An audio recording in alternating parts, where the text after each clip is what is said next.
We would like to thank the following sponsors for making this broadcast possible. Across the state of New Mexico, different journeys will begin. And when their journeys unite, together will become one experience. Our campuses across New Mexico in Portales, Roswell, and Ruidoso come together to provide you the support as one family.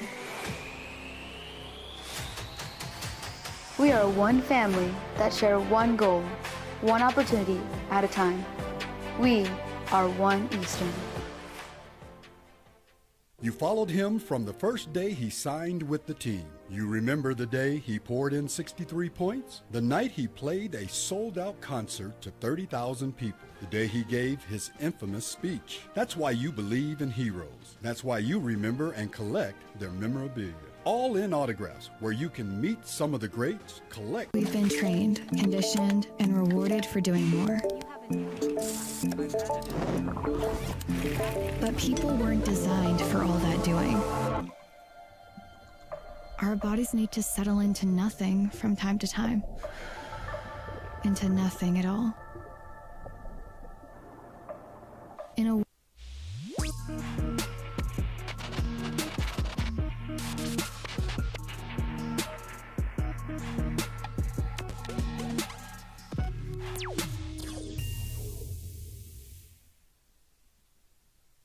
We would like to thank the following sponsors for making this broadcast possible. Across the state of New Mexico, different journeys will begin. And when their journeys unite, together will become one experience. Our campuses across New Mexico in Portales, Roswell, and Ruidoso come together to provide you the support as one family. We are one family that share one goal, one opportunity at a time. We are One Eastern. You followed him from the first day he signed with the team. You remember the day he poured in 63 points? The night he played a sold-out concert to 30,000 people. The day he gave his infamous speech. That's why you believe in heroes. That's why you remember and collect their memorabilia. All in autographs, where you can meet some of the greats, collect some of the greats, and share your own legacy. Visit All In Autographs, where you can celebrate the great and have your own piece of history. I'm David C. Chavis, personal injury attorney. For over 4 decades, our law firm has remained steadfast in our commitment to serving the remarkable people of New Mexico that have been injured through no fault of their own. I'm a New Mexican fighting for New Mexicans. I received my bachelor's degree at NMSU and earned my law degree at UNM. I can proudly say I'm both an Aggie and a Lobo. Call now and I will meet with you. 40 years strong, and we're still as local as red and green. We would like to thank the following sponsors for making this broadcast possible.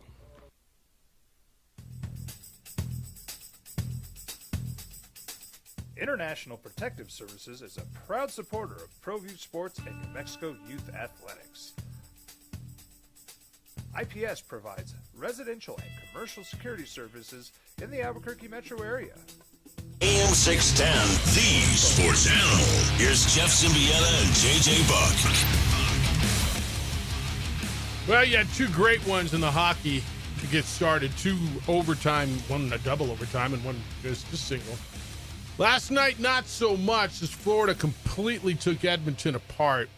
Got into their heads. It got frustrating. I mean, if you like, that old Eddie Shore hockey, that old slapshot stuff, you like a lot of scuffles and fights and fists throwing, and you like that mess. Well, then you got a little of that last night. But otherwise, Panthers took care of Edmonton. 6-1 was the number last night. 2-1 is the series as they go back. They'll stay in Miami for game number 4. Keep this in mind. Edmonton last 3 times. They've been down 2-1 in a series. Let's come back to win it. You'll get some hoops tomorrow. Good morning, boys and girls, and happy Tuesday to you. Opening drive is in your ear on 95.9 FM and AM 610, The Sports Animal. Jeff Symbieta, JJ Buck. How you living? What it do? You all right? All right. Not a great watch last night. Boy, the Panthers are good. And they score goals in bunches, and they're so tactically sound, and they kept their composure, and they got in Edmonton's head, and super, super surprised to watch the Oilers just lose their junk in the third period yesterday. Not surprised. Really? No. They were, because the goaltender let in a bunch of soft goals. Yeah. That's been the reason that Edmonton can't win a championship. They haven't figured out their goaltending. So they pulled Skinner after, the fourth or the fifth? I think it was the fifth. A lot of soft goals. Yeah. They've taken Connor McDavid out of the series. They're being really physical with him. Yep. The depth of Florida is really showcasing itself. Brad Marchand is 37, but he's on your third line and he's being one of the best playoff performers in NHL history. And, Florida, despite, Connor McDavid and being that guy that you look at the points total and be like, man, could this be someone that is next in line? Florida's better. They're deeper. And they have that ceiling where they can explode for games like this. Like, Edmonton can score. There's 1-goal losses in the first 2 games, both ways. But Edmonton can't do this to Florida. So, if this goes this way, and I'm not convinced it's over yet, right? I mean, Edmonton's still really good. I just think Florida's the defending champions. They're really good. Connor McDavid's best player in the world, right? That is correct. At some point, dude's got to win a cup, right? It is very LeBron-esque in Cleveland. It's interesting. Is that, this guy's the best, but Is he going to have to go somewhere else to win a cup? Is that kind of what you're saying? Because they got a pretty nice team up there. They're back in the Stanley Cup final for the second straight year. But it's gonna come down to, man, I mean, can the best player in the world be the best player in the world if, in fact, they don't win a Stanley Cup? And the best player in the world, to your point, is being taken out. Him and Draisaitl are a terrific pair. You're right on the goaltending. How many short-sided goals that slipped through? Right? Were there 3 of them on the short side? Now, granted, there were a lot of power plays. Would they have 4 power play goals, 3 power play goals yesterday? But still. you give up a goal 56 seconds into the game. Yeah, he was out of position. We completely slid out of position and lost sight of the puck. Yeah. All right, so the hockey was interesting last night. We got a lot to do today, and we're open for business. Kenny Thomas will be in at 9 o'clock, I believe, 9:00, whatever. That could be a new little game. What time will Kenny be here? Over-under timing. Yeah. What time will Kenny be here? We'll kick it with Kenny, the former Lobo All-America and 11-year NBA veteran. Kenny's going to be in. We'll talk about the hoops and Kevin Durant rumors. And I'll run Bourne's question. Whoever it was, Carl Bourne, I forget who asked, where's the playing time going to come from? And should the rest of the roster after the first 8 just be made up of guys who play intramural frat ball or something for Lobo basketball? And you can maybe save some NIL money and disperse it. There's your answer. So you only have 8 or 9 guys, real scholarship NIL, and then you could spend some of that money on football. You don't like that? Yeah, because that's going to make everyone that much better. Oh, of course it will. Of course. We got the House settlement to get through. We got the College Baseball World Series was terrific, or will be terrific. Just the stuff that went down yesterday. How about Murray State getting in, dude? So you got, with all the SEC teams that got in, what was it, 13 SEC teams that got into the NCAA regionals, 2 of the 8, or 1/4, will be SEC. It'll be Arkansas, LSU, and they play each other in the bracket. The rest of the College Baseball World Series, UCLA will play Murray State. Oregon State will play Louisville. Coastal Carolina against Arizona. So you got the American, the Big 12, the Pac-2, the ACC, the Big 10. Murray State's in what? I actually should know this, and I'm bothered that I don't know it, but is it the Missouri Valley? I'm looking. I'm going trying to look it up, and I should know it. Why don't I know that? Missouri Valley? And then you got the 2 SEC teams in Arkansas and LSU. I like when it's not all one league, man. I like that there's actual regional representation, that there are a couple of West, because two West Coast and then Arizona, if you consider them West Coast. So 3 teams out west in Arizona, UCLA, and Oregon State.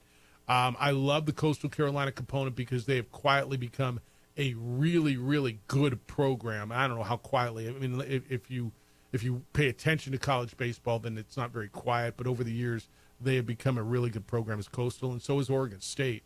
And then the Murray State thing is, I find it wonderful. I find it wonderful. Yeah, Missouri Valley Conference, by the way. You like the way this all played out? Yeah, I am a person that if you win your way into something, yes, I like it. Like I think this narrative over the last couple of weeks, especially with the NBA, I just don't get it. Yes. Where it's like, well, if it's not name brand name, then we're gonna tell people that it stinks and not to watch it. And that's never why I've enjoyed sports. Yeah, it goes back to, and I know I wear this phrase out, but I wear it out because I firmly believe it. Just because you don't know about something doesn't mean it's not good. And just because you might not be familiar with Oklahoma City and or Indiana in the NBA doesn't mean it's not good. And obviously, just because you're not familiar with, and you're probably not familiar with any of these teams in college. I don't know how closely many people follow college baseball on a national scale. I mean, LSU fan really follows LSU. And I know, SEC baseball fan really follows their baseball program. But outside of that, I mean, I don't know anybody in LA who follows UCLA baseball. My brother was telling me last week how good they are, and obviously they're really good. They rolled through their regional, and then they handled UTSA in the super regional. Oregon State's really good. Coastal's really good. Arizona had to come back. They got whooped in their first game. But, no, I agree with you 1,000%. If you win your way through, and getting to this point, like the college baseball, I don't know. I'm not sure how we quantify this. Like, the College World Series is the NCAA Final Four, right? For that sport. This is 8. Yeah. That's 4. Getting to Omaha. Right? Getting to Omaha. What's a tougher route? Getting to the Final Four in the men's basketball tournament, so you got to win 4 games to get to the Final Four, right? You got to win the round of 64, the round of 32, the round of 16, the round of 8. Or is it harder to get to Omaha? We got to get through the regional. I think you got to win 3 games there, and you got to win 2 out of 3 in the super regional. You got to go through. I don't know what's a tougher path, and I'm sure each sport would tell you ours is tougher. Definitely more wins in baseball, but in basketball, win or go home. Yeah, it's win or done. Win or done, and in the regionals, it's a double elimination. Yeah. Yeah, I don't know. There's a lot of teams, man, that you got to get through to get to this point. And I'm with you that the teams who win, like I want to watch them. And not Purdue, Vanderbilt was number 1, and they're not. Tennessee, we're not seeing the best. Well, you know what? We kind of are, man.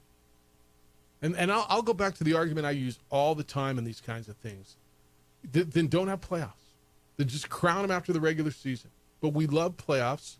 We love watching teams play for championships, right? It's kind of where legends are made. We're just talking about Connor McDavid being the best in the world, but if he doesn't hoist a cup, it's going to be empty, right? It's going to feel a little empty. The Patriots. That's LeBron James. Oh, LeBron James. Yeah, but he's hoisted his. Yeah, but you had to leave. Yeah, this doesn't come back to LeBron James for me. This is more Patriots going 16-0 in the regular season and losing to the Giants in the Super Bowl. No, because I don't think I'm trying to make this a relevant conversation to people that don't know hockey, and that's the McDavid thing. Yeah, no, I was more focused on the College World Series stuff. Okay, yeah, I get it. Yeah, just trying to be like, well, what is the magnitude like of how good actually is this guy? That Connor McDavid. Yes. No, though you're right there. No, I was more focused on the teams that get to the championship. So you didn't get Tennessee and Vanderbilt, right? You didn't get the Cavaliers and the Celtics. Well, these are the teams that earned their way there. These are the teams that won. These are the teams that, I mean, to me, like that's who I want to see. I want to see the teams who won. And are you the best team all year long? And then what? So, All right, 505-246-0610. We're going to get into the House settlement a little bit. I have reached out to Fernando Lobo, and I know he put out that statement yesterday. Jeff Grammer counted the words, so I guess it's 1,100 words. I mean, I guess that matters. We'll get into it. He's going to be with us on Thursday. He's in meetings in Orlando today, and he's traveling to the NCAA Track and Field Championships up in Eugene tomorrow during our show. So he said he's going to find some time on Thursday to come in and talk to us about it. But we'll go through where New Mexico and New Mexico State seem to be in regards to the House settlement, how it's going to work, and as much as you care, we'll go through it. How about that? I don't want to jam it down your neck, but obviously a lot of people are talking about it. All right. When we come back, we're going to get into some of the NFL stuff from the week. Really, the camps are opening, and what the big stories are in mini camps. Who's got mini camps? What are the big stories? We'll get there. Hey, John Thomas Jewelers now has the No Regrets ring. What does that mean? Custom made, fully visualized, because visualized is not a word, but custom made and fully visualized. Guaranteed she will love it, or they will redesign the ring for free. So there's no regrets. They will guarantee this ring for a 1-year, no penalty exchange program, even on custom rings. John Thomas Jewelers. This puts John Thomas Jewelers as the only jeweler offering peace of mind through full visualization. So that what that means is there's 3D scans and 3D renders. They'll print you wax models so you'll see exactly what the ring will look like on a custom design ring. A free lifetime nationwide warranty and premium hand-selected diamonds from Antwerp. This is like there's nowhere else to go if you're thinking about an engagement ring. It's category defining. No other jeweler comes close to matching this. All right? There's no guesswork. You'll see the creation step by step. It includes 3D visualizations, a 3D wax printed preview. It's crazy what they do. I've told you about their design center and how they'll make anything for you. It's pretty amazing what they do. John Thomas Jewelers is my jeweler. They've been my jeweler since the second I walked in and saw what they've got there. Then John walked me through it. Whether you're looking for an engagement ring, an anniversary gift, maybe something for Dad for Father's Day this weekend, or something just for yourself, go by and see what they got. It's rings, it's watches, it's earrings. I did stud earrings there about a year and a half ago. Go by and see why John Thomas Jewelers is my jeweler and why they'll be yours. There's so many reasons to go by and see. They have been named the coolest jewelry store in America by In-Store Magazine. They're the only 5-star Google-rated full-service jewelry store in town, fastest-growing jeweler in New Mexico, voted best jeweler in Albuquerque for 4 straight years. On Louisiana, 1 block south of Banal, 3rd floor of the Lewis University building. No regrets ring. 1 year, no penalty exchange program, even on custom rings. You can't go wrong, and you will go right. 2440 Louisiana Northeast, Suite 310. John Thomas Jewelers, where Albuquerque gets engaged.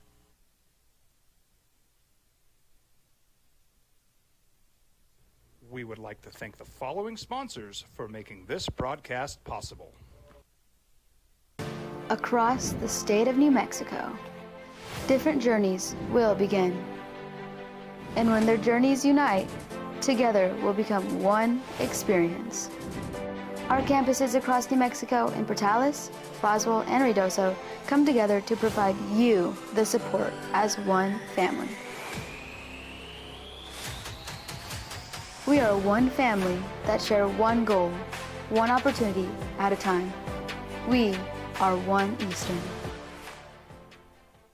You followed him from the first day he signed with the team. You remember the day he poured in 63 points? The night he played a sold-out concert to 30,000 people. The day he gave his infamous speech. That's why you believe in heroes. That's why you remember and collect their memorabilia. All in Autographs, where you can meet some of the greats, collect some of the greats, and share your own legacy. Visit All In Autographs, where you can celebrate the great and have your own piece of history. I'm David C. Chavez, personal injury attorney. For over 4 decades, our law firm has remained steadfast in our commitment to serving the remarkable people of New Mexico that have been injured through no fault of their own.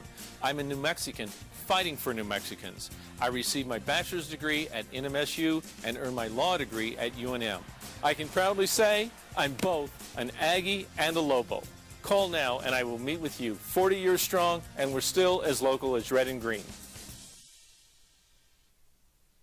We would like to thank the following sponsors for making this broadcast possible.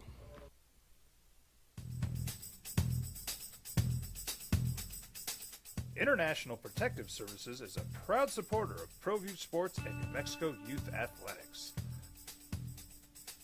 IPS provides residential and commercial security services in the Albuquerque metro area. For more info, please call 505-897-2420 or visit internationalprotectiveservice.com.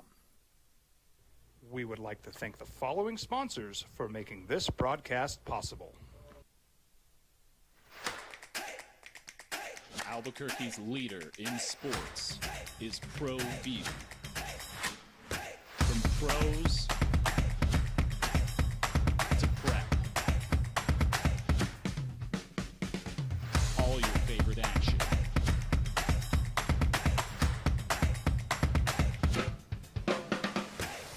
All your favorite talk shows.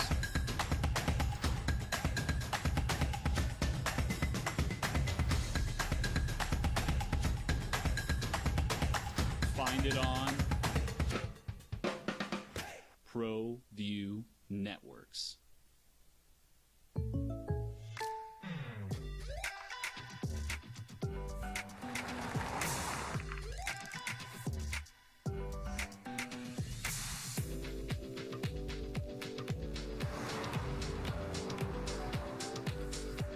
For your surprisingly great rates, contact your local State Farm agent today.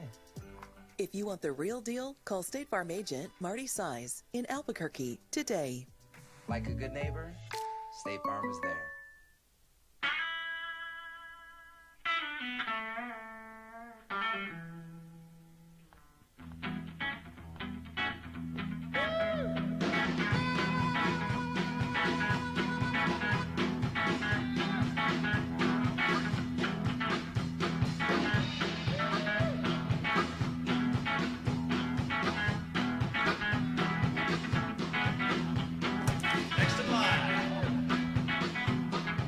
Rudy's is a proud supporter of ProView Networks.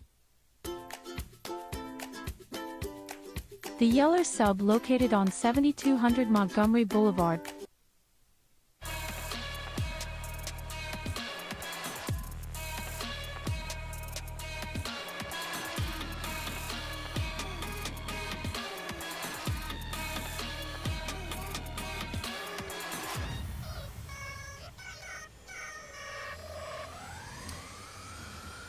Well, I know Jeff said he doesn't want to hit you over the head with the house settlement, but this is very similar to name, image, and likeness. You better get used to it because this is the way the game is played. A house settlement, I know you said you didn't want to hit people over the head with it, do too much, but you best get used to it. It's like the beginning of NIL. This is the change, and you got to understand what these universities are going to be doing. Yeah, I think it's important to understand how they're going to do it.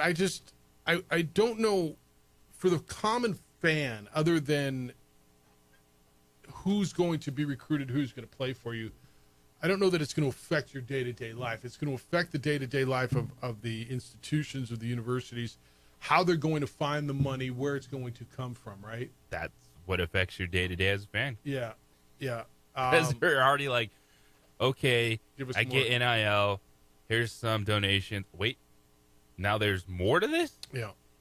Yeah, you need more. And I want more, and I need more, and give me more, and where's it going to come from? The fear is, where I sit here, is, so currently there is a requirement to be a Division I school. And that's not FBS, it's Division I, I believe. You have to, as a university, sponsor 16 sports. The minimum is 16. And you also need to be Title IX compliant. Okay? So if you go to almost anybody's website, pick a school. Maybe Texas, Stanford might be different, although I don't believe they will be. There will be more women's sports sponsored than men's because of Title IX, and especially if a school sponsors football, because it skews the numbers so much, right? My fear is there's going to be a push at some point, JJ, and I say fear because like somehow it affects me. It really doesn't, but it affects lots of people. That there's going to be, and we'll talk to Fernando Lobo about this when he comes on, and I'll reach out to Amber Burge, see if she wants to come on with us as well, down at New Mexico State. That there's going to be a push to basically eliminate or decrease that number, and more swimming and diving and tennis and golf and softball and soccer programs are going to be cut across America, which is going just to mean less opportunity for student athletes who play those sports, because the focus is going to continue to be on the revenue generating sports. Understandably so from a business perspective. Harder to understand from a perspective of this is an institution of higher education and what are we doing and why are we doing it, right? So I mean, I understand where it's coming from. What generates the revenue? Well, yeah, there's a whole lot of swimming. There's a whole lot of focus on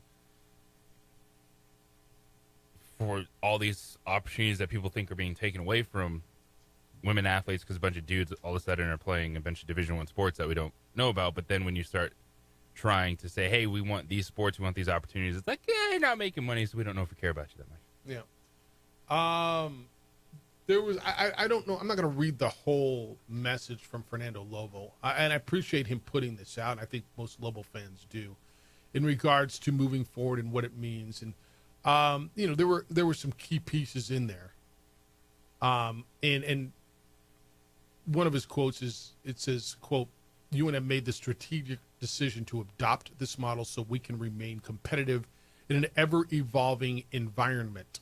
It's the right step to preserve the momentum we've built and to ensure continued success across all our programs. That was part of a quote. Basically, they're opting in.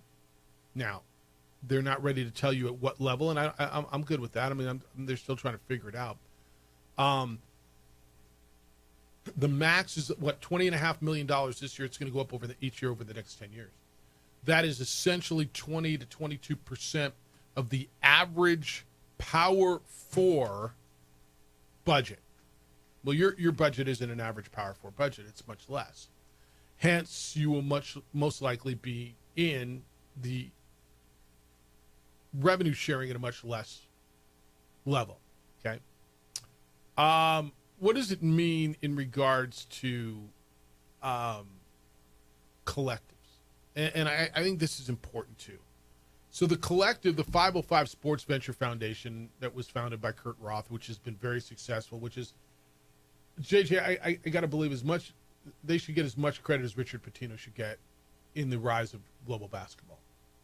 Absolutely. Right? Richard did a great job coaching the team, but he's not able to put that team together and certainly not keep it together without the resources, and resources is another word for money, that were provided by 505 Sports Venture Foundation. I mean, I don't even believe that to be arguable. Richard did a great job. Richard should get a lot of the credit, but he can't do it without Kurt Roth. And Kurt, could Kurt have done it with another coach? Potentially. I'm not trying to take anything away from Richard. I'm a big Richard fan. I like Richard a lot.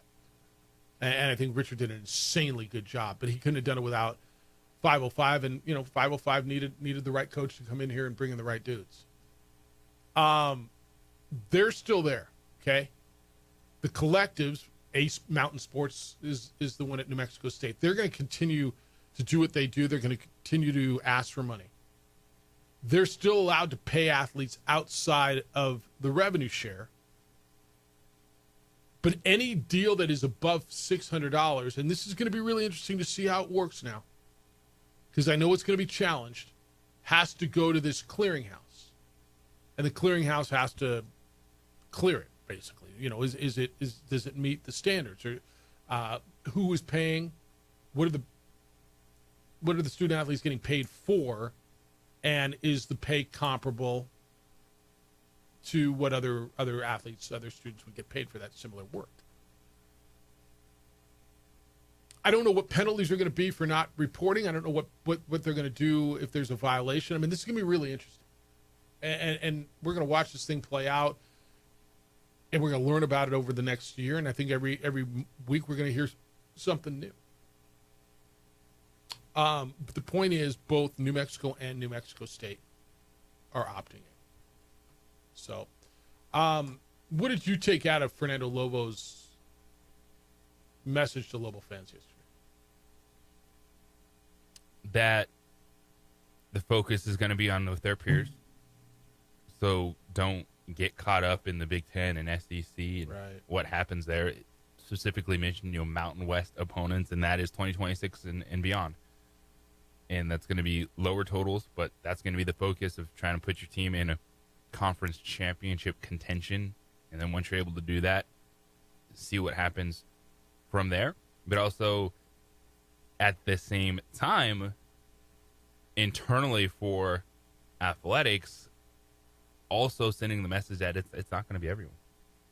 Like like you can get your piece, but it's going to go to basketball and football. I think people need to understand that. This is going to be, and I don't know where it started. I don't know if it was Tennessee or Alabama, but I think people need to understand that the model is going to be, while not exact, about 75% of whatever you share with the student athlete is going to go to football in most places. Now, it might be different at New Mexico. Fernando Lobo said that basketball is the key. What did he say? It's I'm trying to find exactly where it was, but he talked about how, it's part of who we are. I'm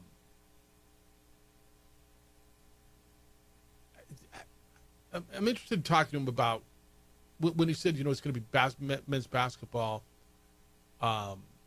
focused. He says basketball will be a cornerstone of our revenue sharing strategy. We know how much pride this community and our entire state take in Lobo basketball as a defining part of who we are. At the same time, we are fully committed to elevating our football program, another critical driver of both revenue and department-wide impact. When basketball and football thrive, every Lobo program benefits. That was his quote. It's interesting, right? I mean, I almost think that was a preservation to let Lobo basketball fan know we're not forgetting basketball. Most places, 75% is going to go to football. About 15% to men's basketball, 5% to women's basketball, and the other 5% going to be scattered across whatever's left. In other places, that's going to be about $1 million to put across golf and gymnastics and whatever, which is a pretty good chunk. That won't be the case here. But basketball will be the cornerstone. Does that mean more money is going to basketball than football? I don't know how to interpret that, and I'm interested in talking to him about that on Thursday when he's with us. But how did you interpret that? Is that basketball's a priority? It's his cornerstone. Yeah, I interpreted that as basketball is going to get all the funding it needs, and it at the expense of football. And yeah, how'd that work for you? Where did that get you right now? See, that concerns me. That what the 2026 Mountain West Conference is. Does it concern you at all? Because if you believe that this is the last realignment in college athletics, you and I differ in opinion. I by no way think this is the last round of realignment. But are you going to be able to do enough in a year or two that changes the opinion of the university? I think you've got a 6-year runway. I think the grant of rights that has just been signed in 6 years, I think honestly, the last decade was more critical than what's coming up. But this is pretty damn critical. Yeah, I think you got 6 years to turn this thing around, put yourself in a position where you don't get left behind again. Yeah, I do. I know we're late. Let's continue this on the other side. 505-246-0610. I will continue to work your way through the House settlement and what it means and where it goes. And I want to dissect that a little bit. What does that mean? Basketball will be a cornerstone. That priority? It's the opening drive on 95.9 FM and AM 610 Sports Animal. This report is brought to you by Sam. We would like to thank the following sponsors for making this broadcast possible. I might not be in the cage as much anymore. Just like riding a bicycle, I can pick up the fight from where I left off. I'm not some slick-haired outsider posing with borrowed gloves. I grew up here. New Mexico is in my blood. I'm a New Mexican fighting for other New Mexicans. I'm Adam Oki. I'll be your champion in the courtroom. We would like to thank the following sponsors for making this broadcast possible. For over 20 years, Evergard Roofing and Solar has been committed to customer service. Locally owned and operated, Evergard offers both commercial and residential roofing and solar services. For more info, please call 505-821-9543. Evergard Roofing and Solar are proud supporters of ProView Sports Network and New Mexico Youth Athletics. We would like to thank the following sponsors for making this broadcast possible. I'm a Blaze King customer, and I have been for the last 10 years. Blaze King stoves are very efficient, they're easy to maintain, and they use a lot less wood than you would typically use with a fireplace. Blaze King, that's a fire. The heat is on when it's a Blaze King wood stove, controlling heat up to 40 hours on a single load of wood with a built-in thermostat. See for yourself at either Blaze King showroom, Albuquerque and Santa Fe. Blaze King, and now that's a fire. We've been trained, conditioned, and rewarded for doing more. But people weren't designed for all that doing. Our bodies need to settle into nothing from time to time. Into nothing at all. In a world obsessed with doing more, we invite you to undo. ProView Networks would like to thank the following sponsors for making this broadcast possible. Hans Whitler Automotive, German car maintenance and repair in Albuquerque, New Mexico. Call 505-294-7684 or visit HansWhitlerAuto.com. International Protective Services is a proud supporter of ProView Sports and New Mexico Youth Athletics. IPS provides residential and commercial security services in the Albuquerque metro area. For more info, please call 505-897-2420 or visit internationalprotectiveservice.com. High school sports are back. You can watch every ProView Network broadcast online on the NFHS network. Every moment from every game from every sport, including all NMAA state championship games. Get your monthly pass now. Just go to ProViewNetworks.com, click on the NFHS logo, and sign up today. Watch New Mexico's best. Albuquerque's leader in sports is ProView. From pros to prep, all your favorite action.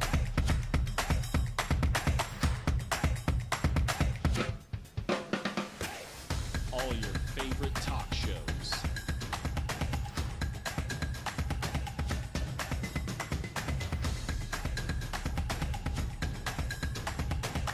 Find it on ProView Networks.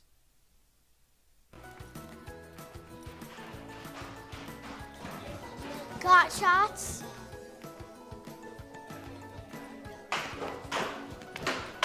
Got shots? Got shots?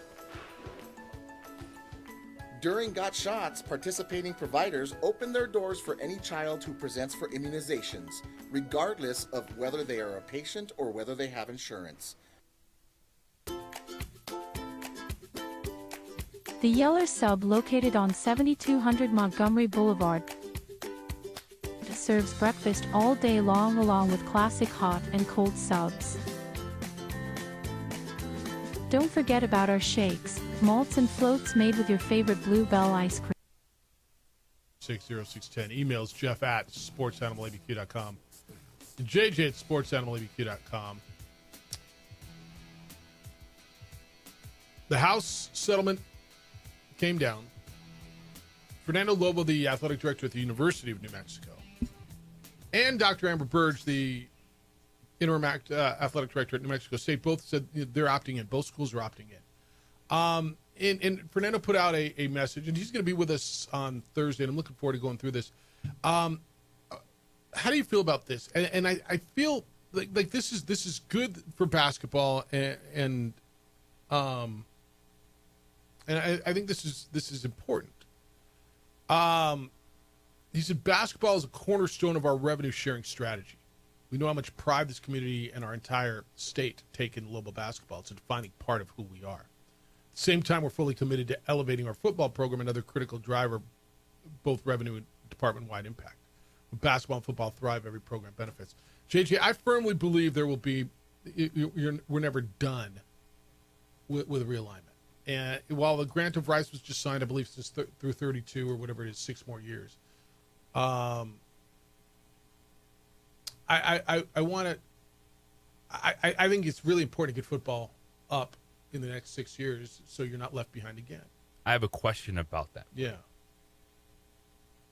Do you feel the next realignment would be the separator of finally the SEC and things they've been talking about, not wanting to be dictated by the NCAA? Is that the moment where they just kind of say, hey, this is the legit power conference, we're splitting away from everyone else? Or is it just more 1 or 2 teams in the Big 12 pack trying to act like they get more teams, they're going to be a power conference?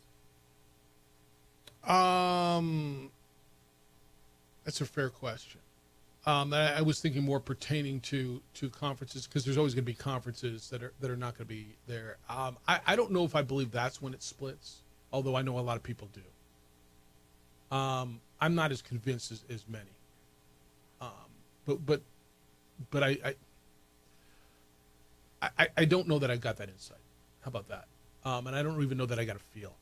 But what I do think is it's really important to just be positioned.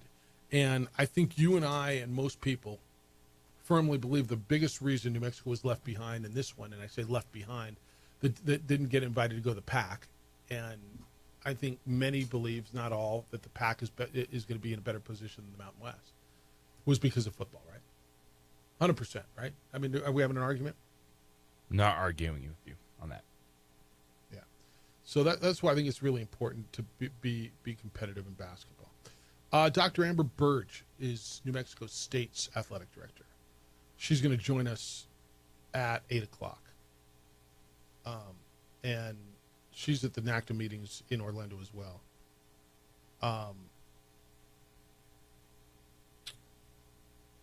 We want to talk to her about how New Mexico State's going to tackle this as well. Be interested to see where they are, right? How do they generate money? Right? What are their priorities? Again, we're back to, well, what does this mean for the fan? It just means you're getting more phone calls and asking for more on top of what you've been doing. Yeah, and how it affects. I think, one of the big concerns is, like I said, the preservation of your entire athletic department. You look at them, men's sports, baseball, basketball, cross country, football, golf, tennis. They 1, 2, 3, 4, 5, 6. Right?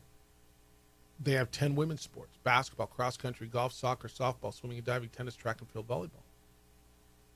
How do you preserve everything? So we'll get into it. You guys are in 505-246-0610. Lobo Hobo says, boy, I sure don't get this, Jeff. Conferences think they can police it. How? When universities are paying some and other sources paying some, how many times have we been told we can't tell Kurt Roth to open his books? He's a private citizen. You're right, man. This is really interesting.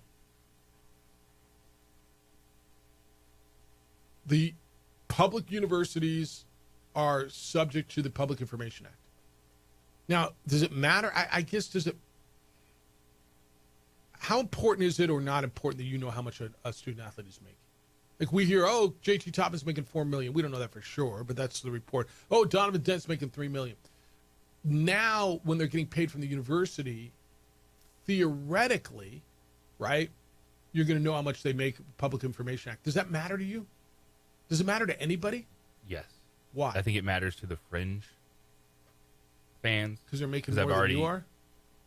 There's that element to all of this, but I've already seen it on comments on the post yesterday by the university of, is this my tax dollars? Are my tax dollars paying someone? Yeah. The game has changed. Yeah. All right, 505-246-0610. Dr. Amber Burge will be with us coming up at 8. She is the athletic director at New Mexico State. And we'll talk to her about the how the Aggies are going to do it. What are they going to do? And you know, how are they adjusting and how are they set up to handle the House settlement? If you've been victim of a home or business break-in, or even if you haven't, you know somebody who has. You know way too well. It takes hours, if not days, for the police to show up. Not because they're not doing their job. They just don't have enough officers to cover all the calls that they get for service. But when it's you, when it's your home, when it's your business, you need a much quicker response. So how about 7 minutes or less? That's the typical response time for customers of International Protective Service, IPS. I am one of those customers. I've trusted IPS for years. IPS has officers strategically placed all around Albuquerque, now in Santa Fe. They react quickly. Often they catch criminals in the act. They detain them. The cops come and get them. IPS provides standing guards if you want eyes on your property around the clock. They'll install alarms, camera systems. They have a state-of-the-art facility monitoring those cameras 24/7. All of this raises the level of security around your home and your business. So who's watching your home when you're not there? You're going on summer vacation. Don't let the bad guys watch your home. Make sure it's the good guys. A quick response to your alarm, standing guards at your business. It's what IPS does. You sleep better at night. 505-897-2420 is their number. 505-897-2420. They're online at ipsglobal.com. IPS is passionate about making Albuquerque and Santa Fe better and safer places to live and work.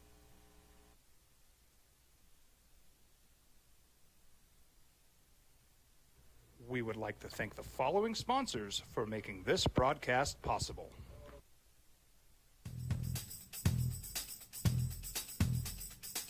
International Protective Services is a proud supporter of ProView Sports and New Mexico Youth Athletics. IPS provides residential and commercial security services in the Albuquerque metro area.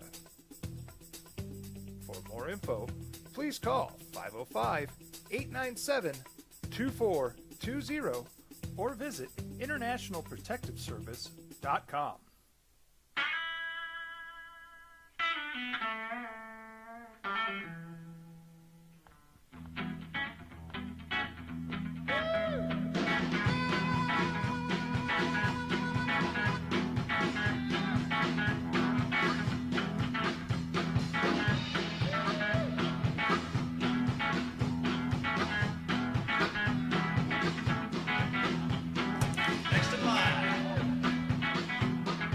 Rudy's is a proud supporter of ProView Networks.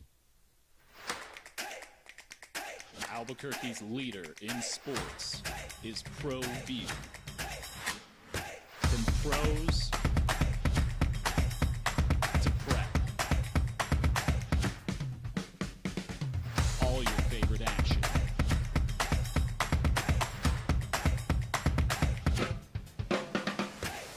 All your favorite talk shows.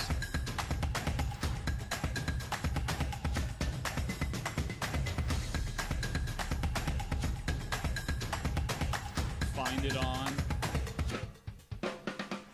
ProView Networks.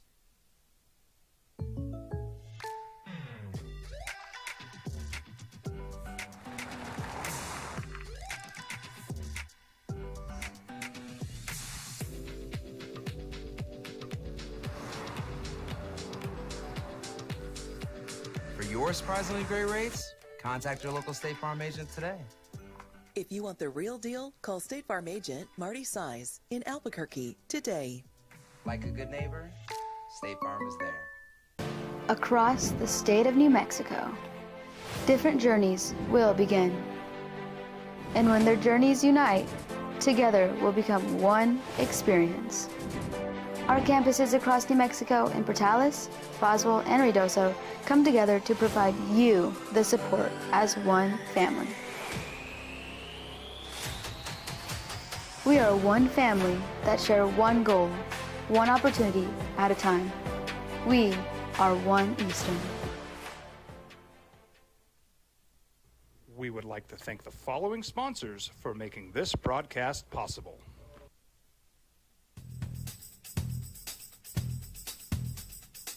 International Protective Services is a proud supporter of ProView Sports and New Mexico Youth Athletics. IPS provides residential and commercial security services in the Albuquerque metro area. For more info, please call 505-897-2420 or visit internationalprotectiveservice.com. High school sports are back. You can watch every ProView Network broadcast online on the NFHS network. Every moment from every game from every sport, including all NMAA state championship games. Get your monthly pass now. Just go to ProViewNetworks.com, click on the NFHS logo, and sign up today. Watch New Mexico's best. I'm a Blaze King customer, and I have been for the last 10 years. Blaze King stoves are very efficient.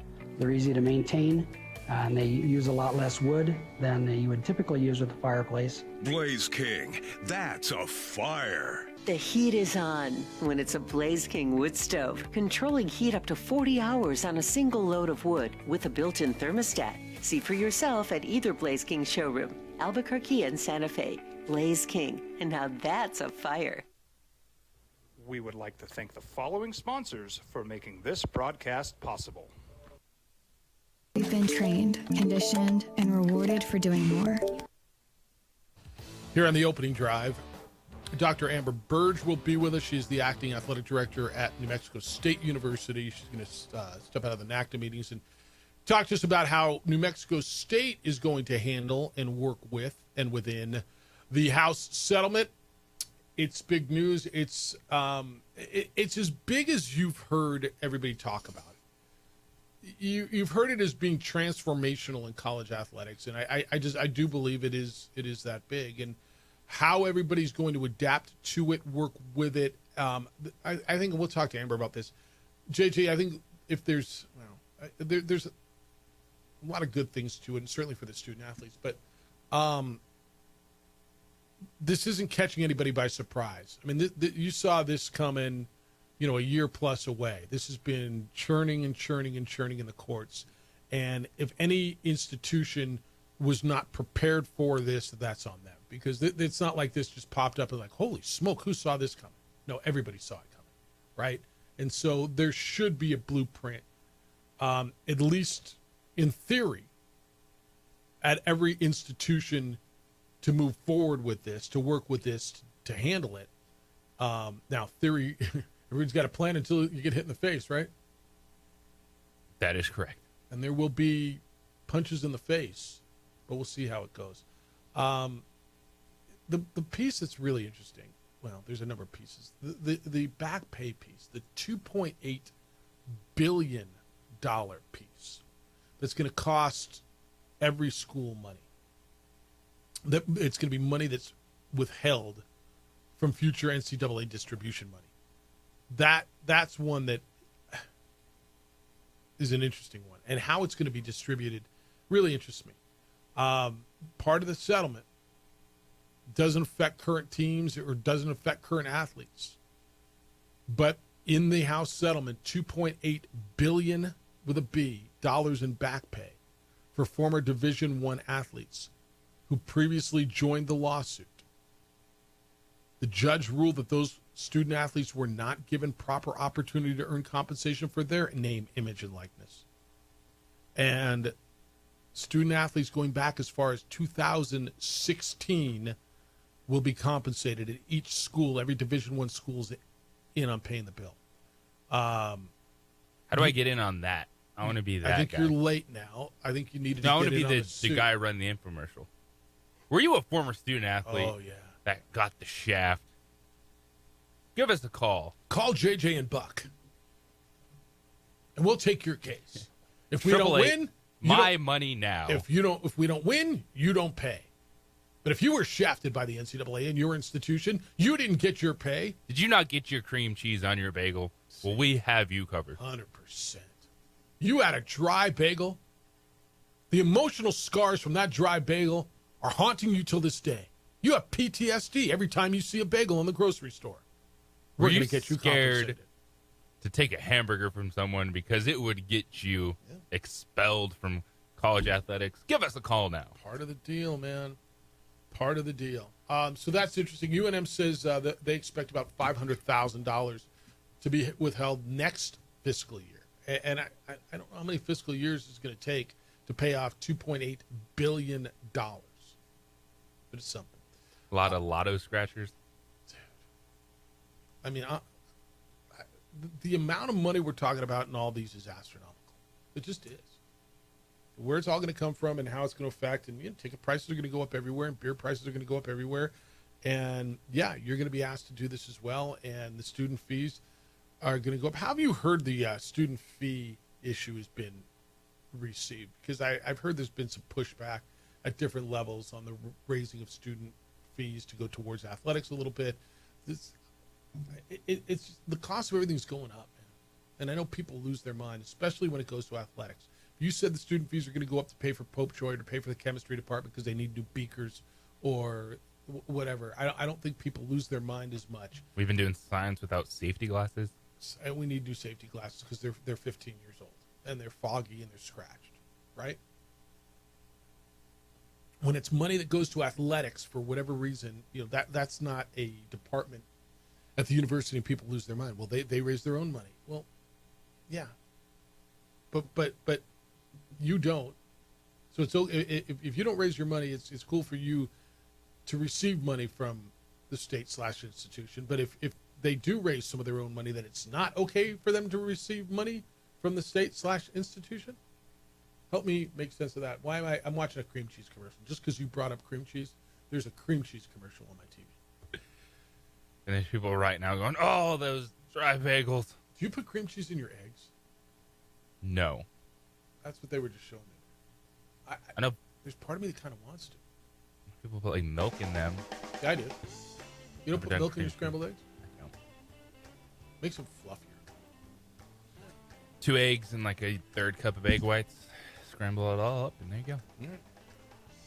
Wait, 2 eggs and then a 1/3 cup of egg white? Like, where do you get the third? Like, it's another egg? Buy them those just cartons of egg white. Oh, okay. Protein, brah. New Mexico State's acting athletic director, Dr. Amber Burge, is going to be with us when we come back. Get into the House settlement from New Mexico State's perspective, how they deal with it, what they do, what they've done to be prepared. And we'll talk to her about, how do the Olympic sports survive? It's the opening drive. Dr. Amber Burge next on 95.9 FM at AM 610 Sports Center.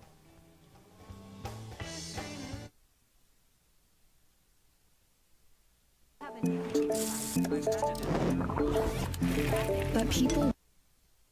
We would like to thank the following sponsors for making this broadcast possible.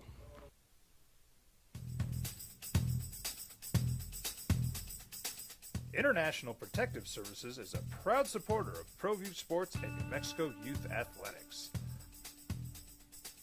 IPS provides residential and commercial security services in the Albuquerque metro area. For more info, please call 505-897-2420 or visit internationalprotectiveservice.com. Albuquerque's leader in sports is ProView. From pros to prep, all your favorite action.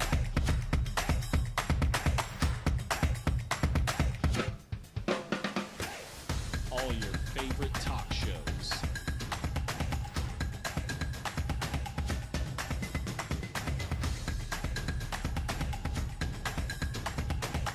Find it on ProView Networks. ProView Networks would like to thank the following sponsors for making this broadcast possible. Hans Whitler Automotive, German car maintenance and repair in Albuquerque, New Mexico. Call 505-294-7684 or visit HansWhitlerAuto.com. I'm a Blaze King customer, and I have been for the last 10 years. Blaze King stoves are very efficient, they're easy to maintain, and they use a lot less wood than you would typically use with a fireplace. Blaze King, that's a fire. The heat is on when it's a Blaze King wood stove, controlling heat up to 40 hours on a single load of wood with a built-in thermostat. See for yourself at either Blaze King showroom, Albuquerque and Santa Fe. Blaze King, and now that's a fire. We've been trained, conditioned, and rewarded for doing more. But people weren't designed for all that doing. Our bodies need to settle into nothing from time to time. Into nothing at all. In a world obsessed with doing more, we invite you to undo.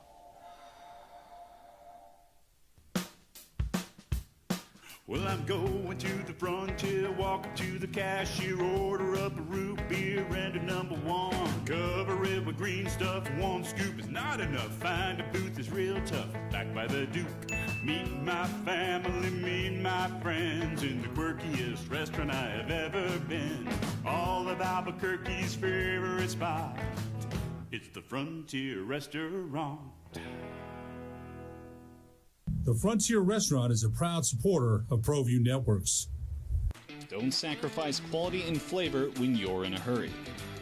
Golden Pride offers ribs, fried chicken, red and green chili breakfast burritos, and Frontier sweet rolls.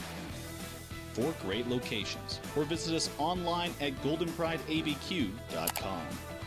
Golden Pride Barbecue Chicken and Ribs are proud supporters of ProView Sports. I'm David C. Chavez, personal injury attorney. For over 4 decades, our law firm has remained steadfast in our commitment to serving the remarkable people of New Mexico that have been injured through no fault of their own. I'm a New Mexican fighting for New Mexicans. I received my bachelor's degree at NMSU and earned my law degree at UNM. I can proudly say I'm both an Aggie and a Lobo. Call now and I will meet with you. 40 years strong, and we're still as local as red and green.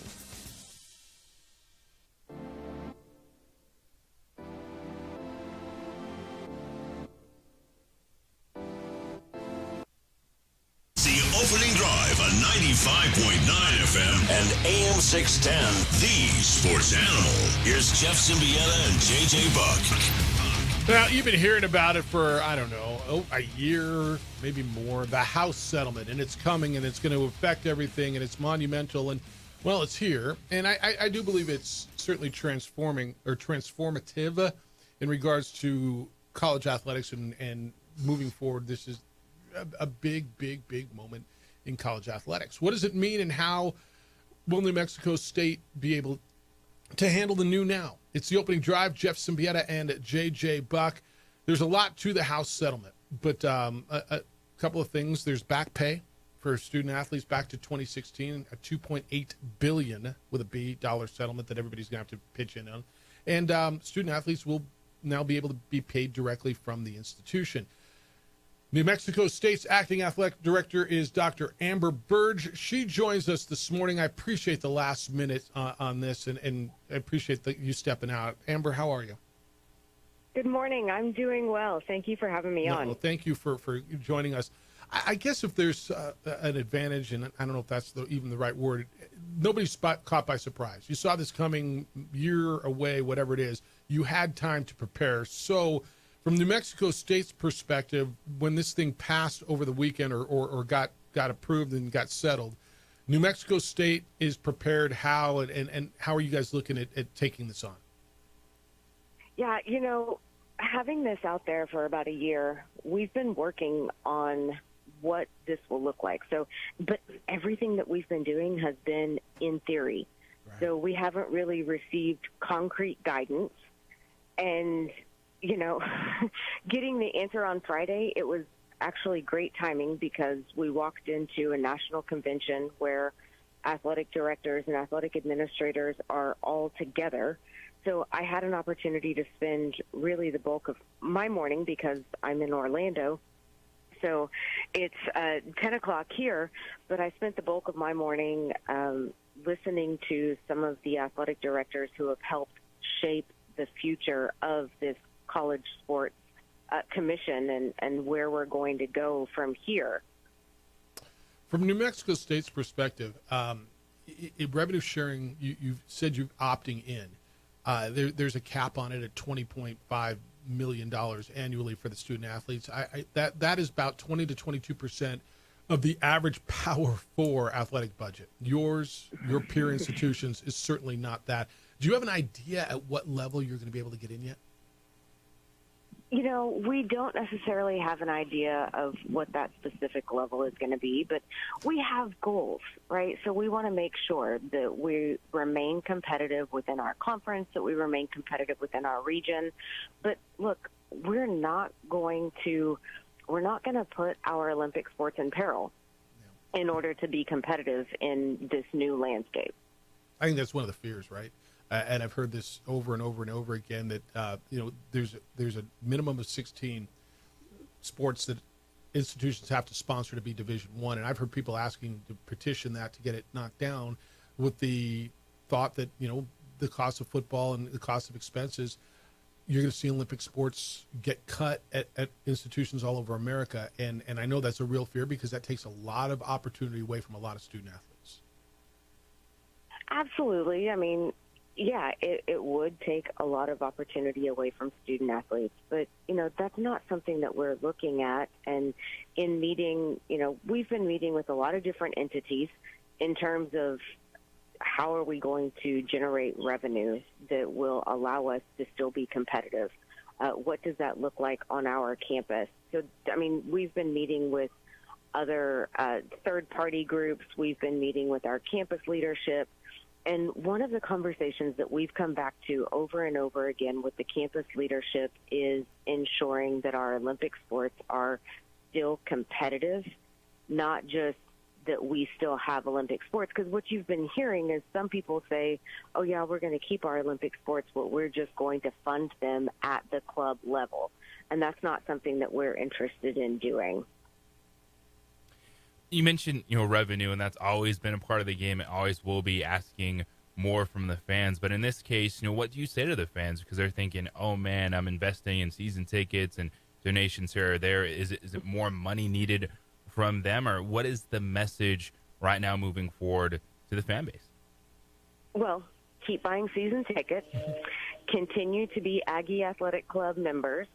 But we're going to have some different structures to, we're going to introduce some different opportunities through the Aggie Athletic Club. So those folks who do have an interest in supporting our student athletes through NIL and this revenue share model, they're going to have that opportunity through Aggie Athletic Club. So those opportunities will be available. But look, we have been very cognizant about making sure that we're not coming to our donors over and over again while we ask them to be season ticket holders. We ask them to be Aggie Athletic Club members, and then they join their affinity sports club for whichever sport they want to support. We're out there finding other opportunities. I said that we're visiting with some third-party entities, but it's going to give us some B2B opportunities that we've maybe not explored before, because this is where the shift has to happen. The shift cannot be, or we cannot continue to ask our local supporters for the same dollar over and over again. It just doesn't go that far. We're going to have to shift our mindset to a national fundraising landscape, because the money is just, quite frankly, not there. Our supporters are supporting in the best ways that they know how, and we can't just keep asking them to continue to support or support more and more and more. So we're the ones that are going to have to make that shift, and we're doing that right now. She's Dr. Amber Burge, the acting athletic director at New Mexico State University, with us on the Sports Animal. Even though this was coming, I still think there's so many unanswered questions in this, and you referenced it a couple times about talking about the future. So is it college sports commissions? Is it new commissioners? What happens moving forward, at least the avenues that you guys are talking about to try to find more structure in college athletics? Yeah, you know what? That's a really good question, because we spent almost 2 hours in a session this morning where they're just telling us, hey, look, this College Sports Commission is going to deliver this framework. We are kind of sitting back wondering, why don't we have this enforcement structure yet? That would be nice at this point. So I don't know exactly what that's going to look like, but I will say that I have about an hour from now, we're going to get on to NIL Go, which is going to be the platform where the student athletes are compliant, where they're going to report their deals. And you hear that Deloitte, this third-party company, is going to evaluate those deals. We're going to get to see what that looks like very specifically. And then each school had to name a change champion. And so that's our compliance officer, and they're going to go on to a second NIL Go session following this first one that I think a lot of us will be on. But that second one is really going to go into a lot of the details and how it's going to work.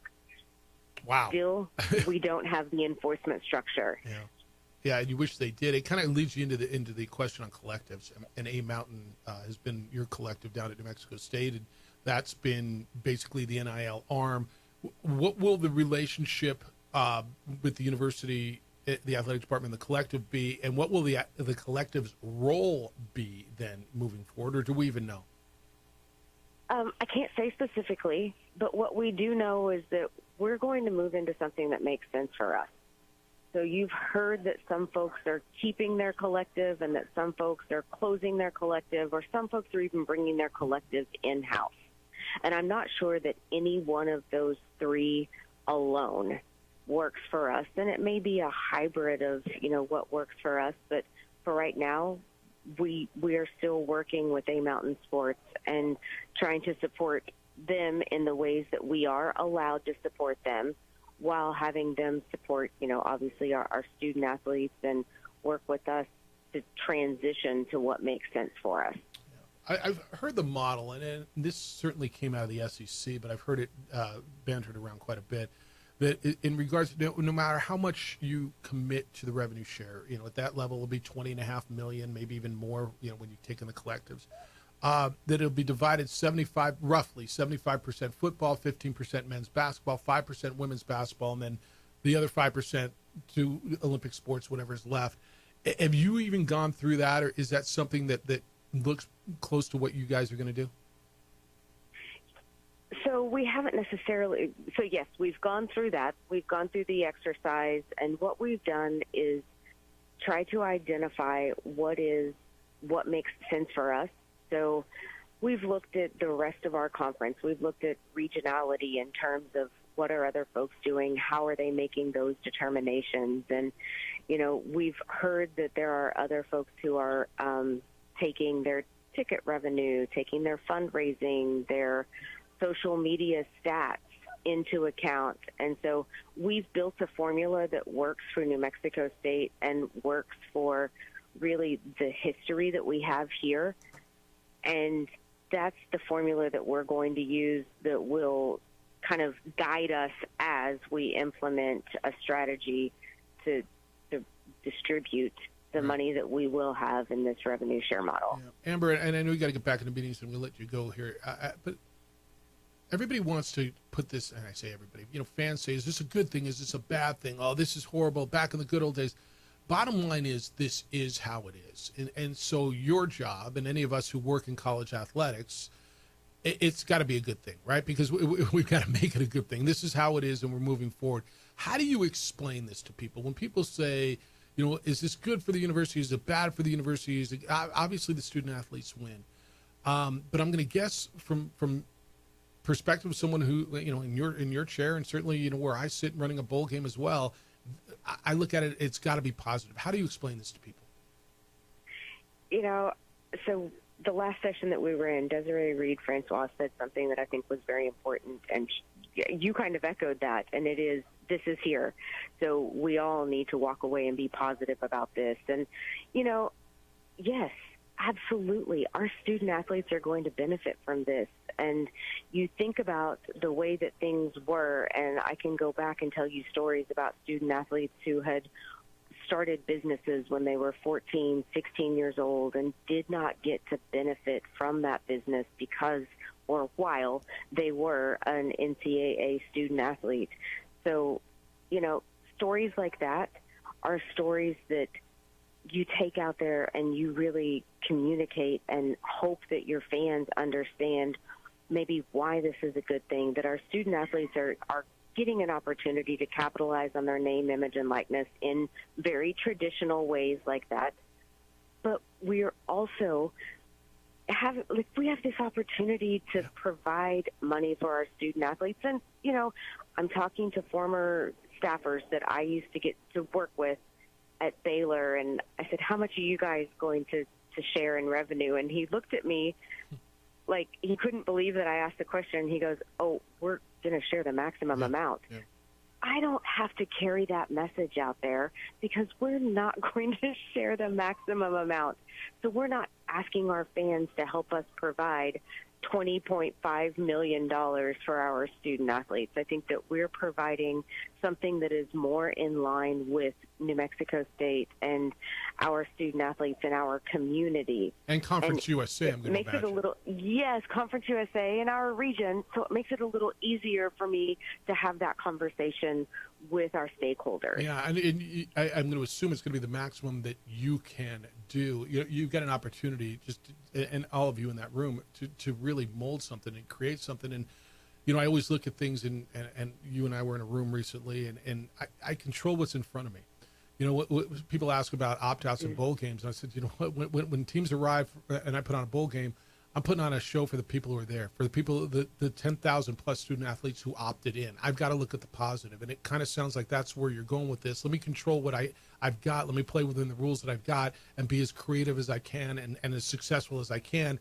And that it sounds to me like that's where you've got to be. You don't know exactly what it's going to look like, but it feels like there's an opportunity to get creative, and you've got people around you that are willing to do that while not knowing the numbers. Is that a fair way to put it? That is a fair way to put it. We have to optimize what we can do and maximize this opportunity to the benefit of our student athletes. And your final message to Aggie fans would be what going forward? Because we got so many up here in this listening area that listen that are New Mexico State alum. No, continue to support us. Yes, we absolutely want you to continue to be season ticket holders, to continue to be Aggie Athletic Club members, and give us opportunities to provide these student athletes these, benefits that we now have opportunities to provide them with unique opportunities for us to increase our revenue that may not be us asking you for another dollar. We may be asking you for connections. Which is fair. How much does the state play in this, by the way? And I know you're getting some money from the state and hopefully more in the future. How much can you rely or should you rely on state funding? Right now I'm not necessarily relying on the state funding, and I heard the message that the state gave us earlier this year, and it was that they didn't want these funds to go to paying student athletes. So I don't necessarily think that we can rely on the state for this. We need to be individually supported through, and by individual, athletic department by athletic department, for what we plan to do, because this is not necessarily the state's responsibility to pay our student athletes, but it would help us a great deal to have some support from the state for our operating funds. Appreciate you. I know you're in the middle of stuff. Thank you for stepping out for a few minutes and walking us through what New Mexico State's going to do, and at least what you know at this point. I know it's going to be an evolving situation on a daily basis, and we're going to learn day by day. But I appreciate you taking the time for us, Amber. No, thank you very much. It was a great break from those freezing cold conference rooms. All right, go get a cup of coffee, warm up, and go back in and freeze and solve the world's problems. Absolutely. Thank you, Jeff. All right, be well. She is Dr. Amber Burge, the acting athletic director of New Mexico State. I think what I learned is there's just a lot of questions, right? And I don't think she's the only one who doesn't have answers, right? They're trying to figure out as they go. Now, if you're Baylor, yeah, we're in for $20.5 million a year. If you're New Mexico State, probably, if you're in New Mexico, probably not at that number. You respond to what you heard. It's the opening drive on 95.9 FM and AM 610, the Sports Animal. This report is sponsored by...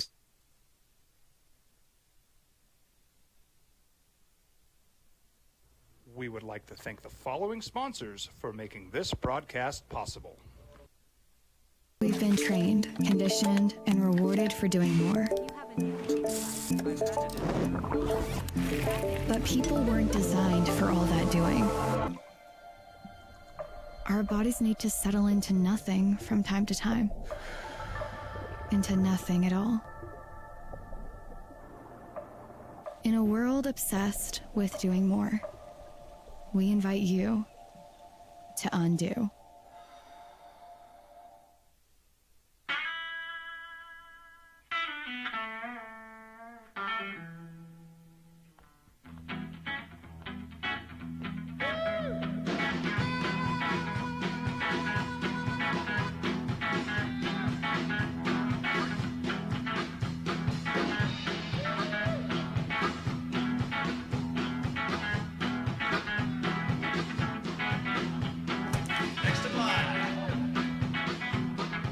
Rudy's is a proud supporter of ProView Networks.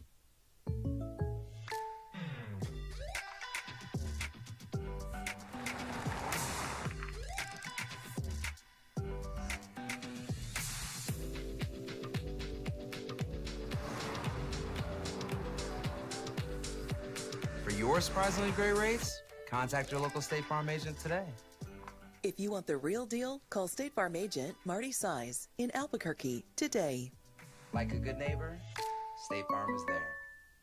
Across the state of New Mexico, different journeys will begin. And when their journeys unite, together will become one experience. Our campuses across New Mexico in Portales, Roswell, and Ruidoso come together to provide you the support as one family. We are one family that share one goal, one opportunity at a time. We are One Eastern. We would like to thank the following sponsors for making this broadcast possible. For over 20 years, Evergard Roofing and Solar has been committed to customer service. Locally owned and operated, Evergard offers both commercial and residential roofing and solar services. For more info, please call 505-821-9543. Evergard Roofing and Solar are proud supporters of ProView Sports Network and New Mexico Youth Athletics. I might not be in the cage as much anymore. Just like riding a bicycle, I can pick up the fight from where I left off. I'm not some slick-haired outsider posing with borrowed gloves. I grew up here. New Mexico is in my blood. I'm a New Mexican fighting for other New Mexicans. I'm Adam Oki. I'll be your champion in the courtroom. Hi, my name is Daniel Chavez, and this is my business partner, David Chavez. We are the owners of Indeed Safety. Indeed Safety is a local safety consulting company helping our clients with their safety needs for their projects. One of the things we pride ourselves as a construction safety company is helping our men and women in construction get home safe every day to their families. Indeed Safety is a proud supporter of ProView Network.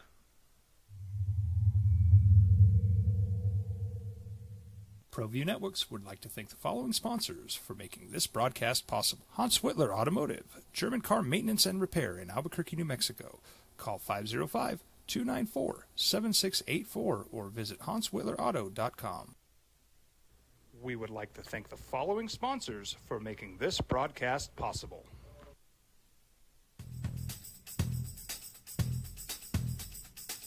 International Protective Services is a proud supporter of ProView Sports and New Mexico Youth Athletics.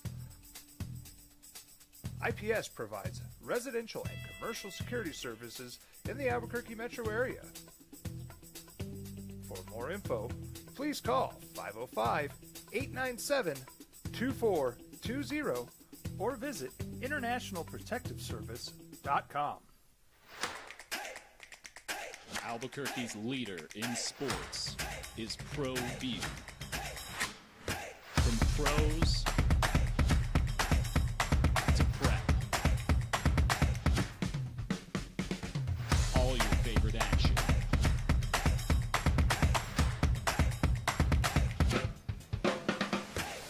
All your favorite talk shows.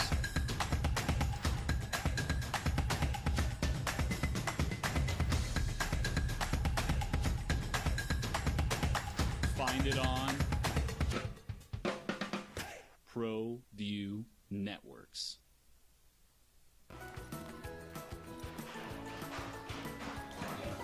Gosh. Look, I don't think it's clear. I don't think it's going to be clear for a minute. It's something that it's like a whole new world.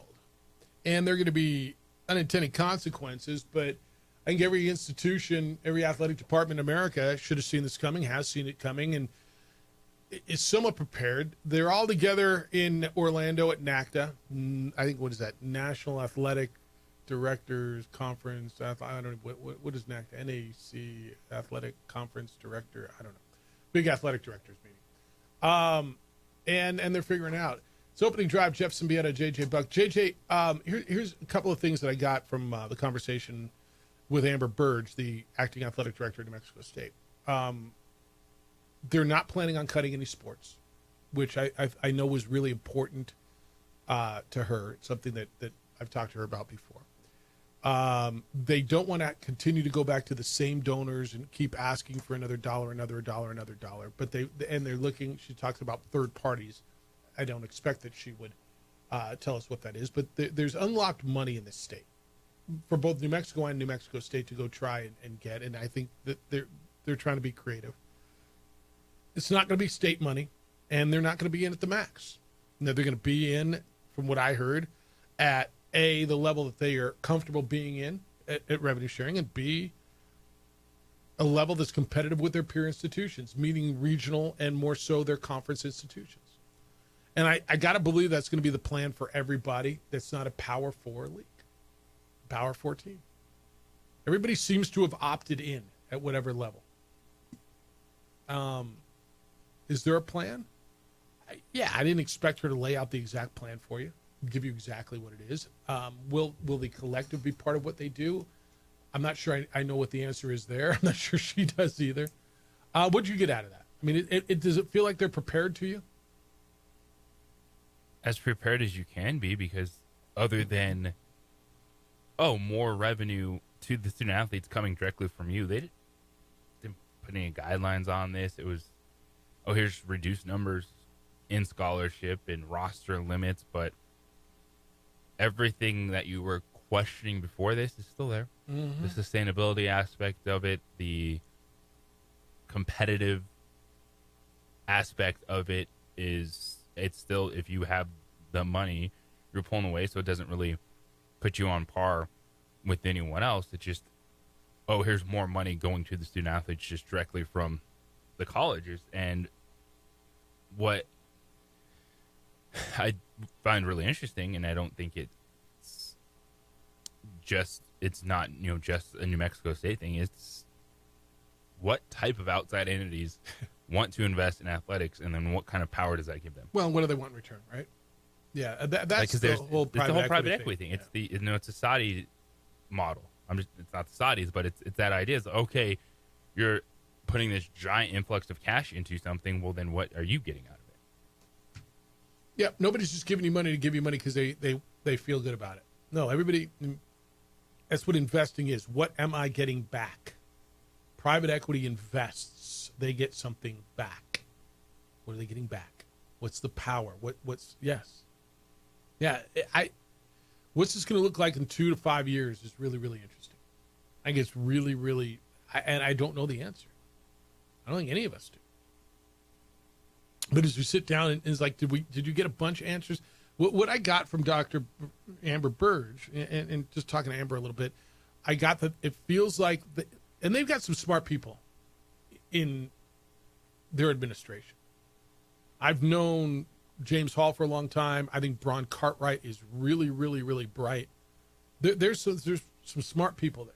And I'm going to guess that I'm not going to guess. I know that they've been planning, just like UNM has, for a long, long time to implement a plan when the time comes. And the time is now here. July 1 is when this thing starts. So, I don't know. Aggie fan, do you feel better about it? Do you feel more confused about it? And I understand if you do, because I think we're all confused. Like she said, who's overseeing this? What are the rules? You'd think there'd be governance in place by the time that the House settlement got approved, and there really isn't governance in place. She started talking about this clearinghouse to approve these NIL deals. Well, that's the outside stuff, right? That's stuff that the collective's doing, but there might be a collective, but there might not. I'm just sitting here scratching my head.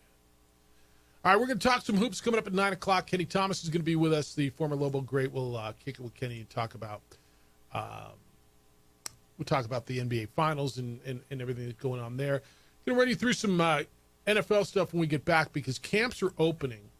And there's a lot of dudes who aren't at mini camps, and dudes that are pretty important to their teams. We'll go through those. Take your calls at 505-246-0610. 505-246-0610. Emails Jeff at sportsanimalabq.com. JJ at sportsanimalabq.com. It is the opening drive. We're on 95.9 FM and AM 610, the Sports Animal. If you've got We would like to thank the following sponsors for making this broadcast possible. High school sports are back. You can watch every ProView Network broadcast online on the NFHS network. Every moment from every game from every sport, including all NMAA state championship games. Get your monthly pass now. Just go to ProViewNetworks.com, click on the NFHS logo, and sign up today. Watch New Mexico's best. Well, I'm going to the frontier, walking to the cashier, order up a root beer and a number one. Cover it with green stuff, one scoop is not enough. Find a booth is real tough, back by the Duke. Meet my family, meet my friends in the quirkiest restaurant I have ever been. All of Albuquerque's favorite spot. It's the Frontier Restaurant. The Frontier Restaurant is a proud supporter of ProView Networks. Don't sacrifice quality and flavor when you're in a hurry. Golden Pride offers ribs, fried chicken, red and green chili breakfast burritos, and Frontier sweet rolls. 4 great locations, or visit us online at goldenprideabq.com. Golden Pride Barbecue Chicken and Ribs are proud supporters of ProView Sports. The Yeller Sub, located on 7200 Montgomery Boulevard, serves breakfast all day long along with classic hot and cold subs. Don't forget about our shakes, malts and floats made with your favorite Bluebell ice cream. 45 years and still going strong. Come on down to the Yeller Sub, official sandwich of ProView Networks. I'm a Blaze King customer, and I have been for the last 10 years. Blaze King stoves are very efficient, they're easy to maintain, and they use a lot less wood than you would typically use with a fireplace. Blaze King, that's a fire. The heat is on when it's a Blaze King wood stove, controlling heat up to 40 hours on a single load of wood with a built-in thermostat. See for yourself at either Blaze King showroom, Albuquerque and Santa Fe. Blaze King, and now that's a fire. We've been trained, conditioned, and rewarded for doing more. But people weren't designed for all that doing. Our bodies need to settle into nothing from time to time. Into nothing at all. In a world obsessed with doing more, we invite you to undo. We would like to thank the following sponsors for making this broadcast possible. For over 20 years, Everguard Roofing and Solar has been committed to customer service. Locally owned and operated, Everguard offers both commercial and residential roofing and solar services. For more info, please call 505-821-9543. Everguard Roofing and Solar are proud supporters of ProView Sports Network and New Mexico Youth Athletics.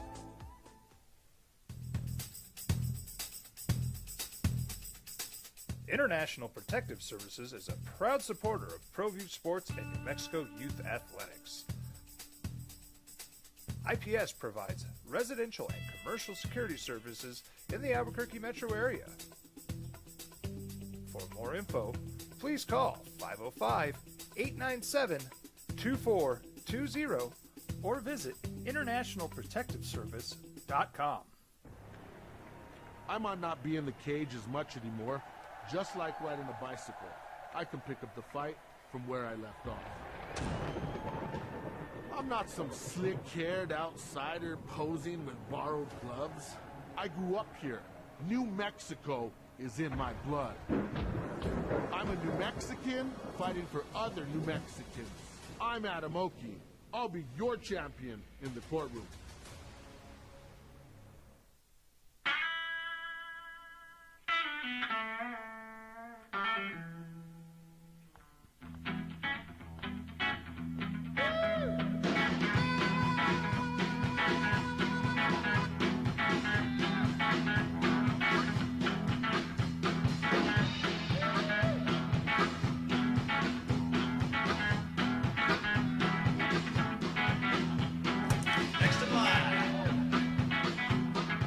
Rudy's is a proud supporter of ProView Networks.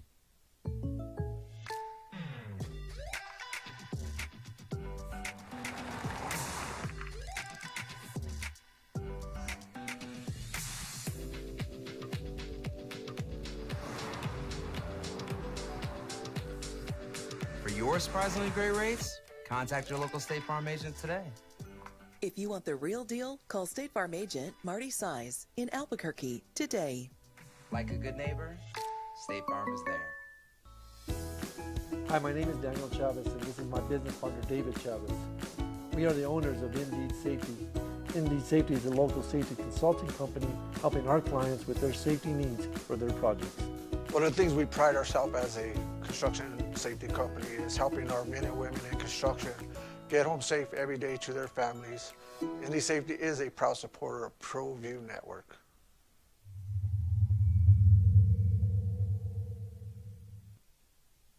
We would like to thank the following sponsors for making this broadcast possible.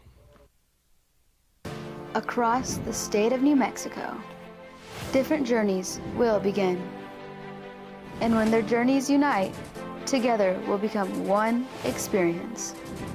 Our campuses across New Mexico in Portales, Roswell, and Ruidoso come together to provide you the support as one family.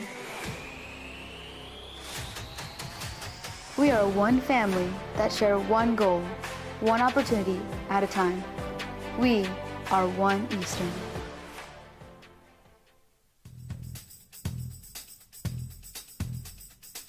International Protective Services is a proud supporter of ProView Sports and New Mexico Youth Athletics. IPS provides residential and commercial security services in the Albuquerque metro area. For more info, please call. And it's not even about who's going to be there. Oh, Michael Penix, let's see how he does. All right, that's cool. But who's not going to camp is really the story. And you pick your name and you decide who you think is the biggest name. Cincinnati's going to go to camp without Trey Hendrickson. He is not reporting their stud defensive end. JJ, the biggest name to you, is it him? Is it Watt? Is it McLaurin? Who's the biggest name not going to camp? Probably TJ Watt. We look at Trey Hendrickson and TJ Watt, the two guys the last 2 years that have the most sacks in the NFL, looking for one more big payday. Yeah. No mini camp for these guys. So Hendrickson is under contract, right? He's in the final year of his current deal. He wants a long-term deal. He wants guaranteed money. The team evidently is eyeing a short-term deal. He's set to earn merely $16 million this season. This dude at Cincinnati is coming off his best year, right? He was first-team All-Pro. You know, Cincinnati didn't have a first-team All-Pro selection since 2015 until last year when him and Jamar Chase were both first-team All-Pro. He led the league in sacks. He had 17 and a half of them. He was a Pro Bowler for the fourth straight season. $16 million. Myles Garrett's making $40. That's what he wants. You tell me what he's worth. Is he worth the 40? Is he worth Myles Garrett money? Is he worth 34, 30? I mean, he's worth more than 16 in today's current market. But again, I hear you out there too. I hear you already tapping on your keyboard and on your phone. Dude signed a contract under your contract, and the contract was probably a market value contract then. And the answer is, then don't sign that many years. And I hear you as well, right? But contracts age and become extinct, and right? Yeah, then you find ways to move forward. Do you add on 2 years, give them a nice chunk of guaranteed money, which maybe brings it down from being the biggest contract, but maybe 2 years, $70 million. So there's $35 million a year on top of that. So then 2 for the franchise. You got, I think Hendrickson's like 31, so you're not handcuffing yourself to a pass rusher over an extended time. You kind of eat the chunk now, where this window for the Bengals that's a move you have to do. You just paid Jamar Chase, T. Higgins a lot of money. You have to play some defense at some point. You mean you're not winning every game 42-38? I mean, so probably, yeah. It might be a big chunk now, but a pass rusher like Hendrickson, if you guarantee him some nice change over the next 2 to 3 years, like this is your window to attack. All right. Steelers stud pass rusher TJ Watt. He's not going to mandatory minicamp either. He wants a new deal. He's in the final year of his current deal. He skipped voluntary OTAs. He's attempting to get a new deal. If he misses all of camp, he's fined about $105,000. That's what it'll get up to. His average salary now. So what I tell you, Hendrickson is at $16 million. He wants more, and everything's being gauged by Myles Garrett right now on pass rushers. Average salary $40 million for Myles Garrett. He got $123.5 million in guaranteed money. I know we're throwing stupid numbers at you. It's monopoly money. TJ Watt's annual salary is over about $28 million. It's a lot of money, but the market's changed since he signed his deal in 2021. And again, I hear you. Man, he signed a deal. He wanted the guarantee. He wanted the security that a long-term deal gives him. Now, the market's changed and his contract's become extinct. He'll be 31, dude. This is his last big deal if he gets it. Somebody's going to give it to him. I mean, even if he plays this year out for $28 million, says later, right? Yeah, TJ might be the one that, like, wait a second, Aaron Rodgers is taking the headlines away from me. I want my money. Everyone's talking about Aaron Rodgers showing up to camp. He's going to talk to the media today. Yeah.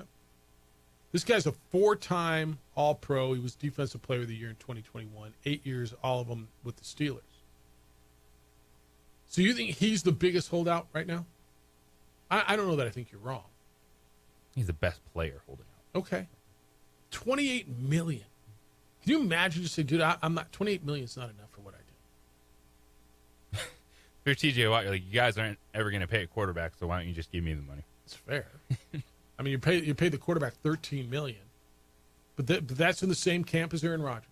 So Aaron Rodgers is going to go talk today, and TJ Watt is not going to be there. Commanders. Terry McLaurin skipping minicamp, their receiver. He is in the final year of his deal. He missed voluntary OTAs as well. In 2022, he signed, seems not that long ago, but he signed a 3-year deal that was worth over $68 million. This year's base salary is $15.5 with a cap hit of $25.5 million. I don't know what he wants, but receivers are making, I don't know, 30-ish million. He's making, see, this is so, it says he's making $15.5 million this year, but 3 into 68 is north of 30 million. Like, this is where I almost side with the team, dude. With all due respect, you got money up front, but you're saying, yeah, but I'm only making $15 million this year. Yeah, but we gave you a 3-year extension that was worth $68,364,000. That's, I guess that's $22.7 million a year. He's way underpaid at $22.7. I don't know. Just business, man. Yeah, but you got a bunch of money up front.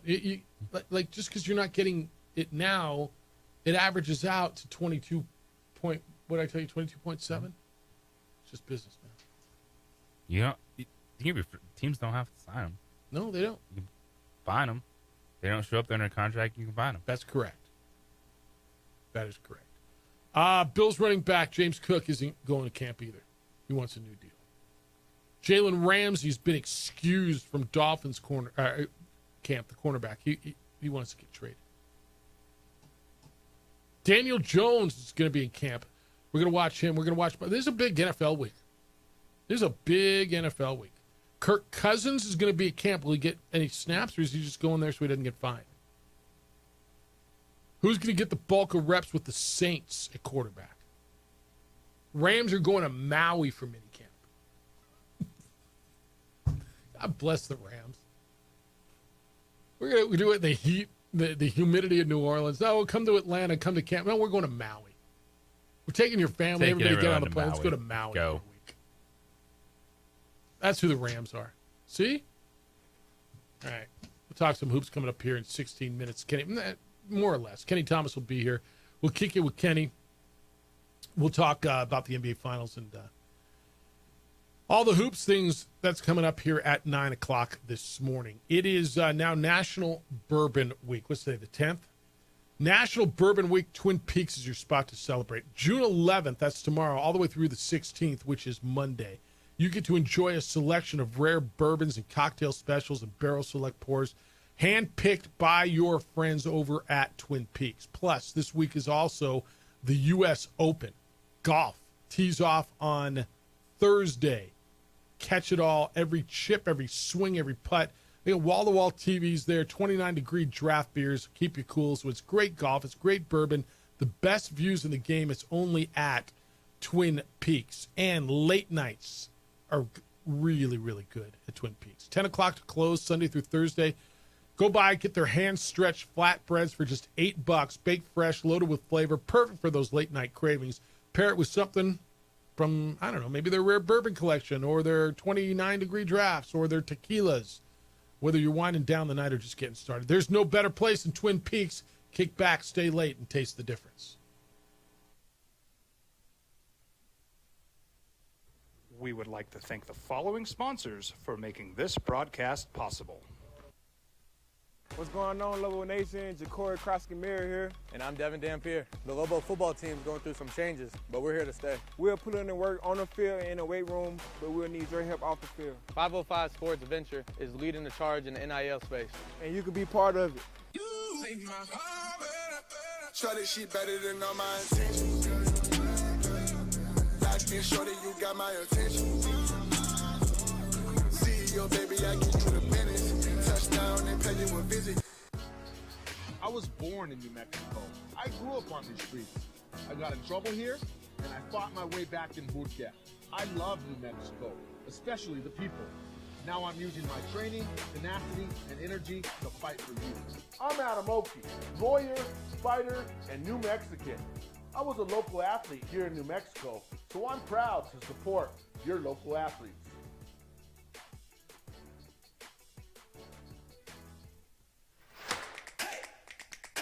Albuquerque's leader in sports is ProView. From pros to prep, all your favorite action.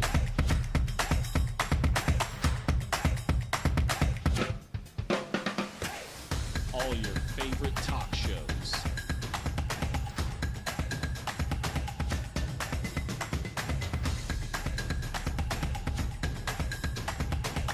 Find it on ProView Networks. We would like to thank the following sponsors for making this broadcast possible.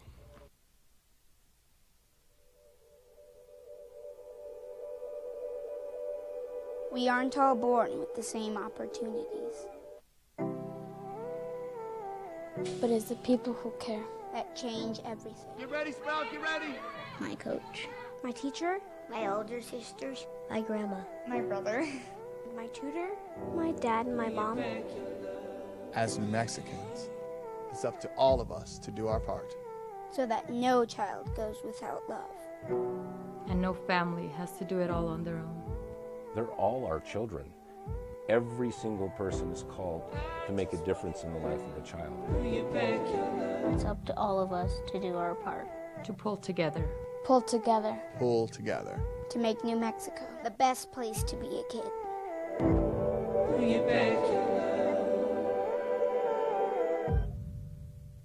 I'm a Blaze King customer, and I have been for the last 10 years. Blaze King stoves are very efficient, they're easy to maintain, and they use a lot less wood than you would typically use with a fireplace. Blaze King, that's a fire. The heat is on when it's a Blaze King wood stove, controlling heat up to 40 hours on a single load of wood with a built-in thermostat. See for yourself at either Blaze King showroom, Albuquerque and Santa Fe. Blaze King, and now that's a fire. We've been trained, conditioned, and rewarded for doing more.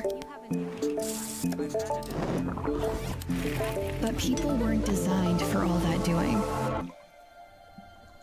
Our bodies need to settle into nothing from time to time. Into nothing at all. In a world obsessed with doing more, we invite you to undo. These days, it's important to know people and businesses you can trust. There's a lot of places where you can buy a vehicle, but there's only a few local dealerships where you'll find honest people who have your best interests in mind. And Fiesta Kia is one of them. We've been helping our neighbors save money and drive dependable cars for years, and we'd love to help you. With new Kias arriving daily, you'll love our selection and the peace of mind you'll get driving a Kia from Fiesta. So stop by and see us today at Fiesta Kia on Lomas, or just start driving now at fiestakia.com. We would like to thank the following sponsors for making this broadcast possible. Across the state of New Mexico, different journeys will begin. And when their journeys unite, together will become one experience.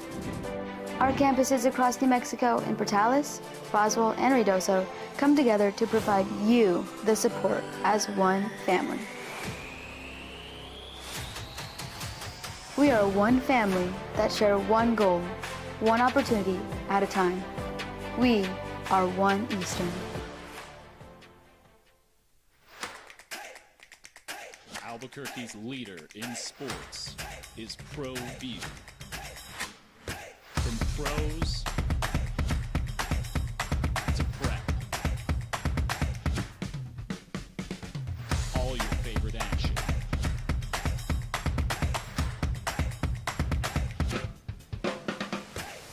All your favorite talk shows.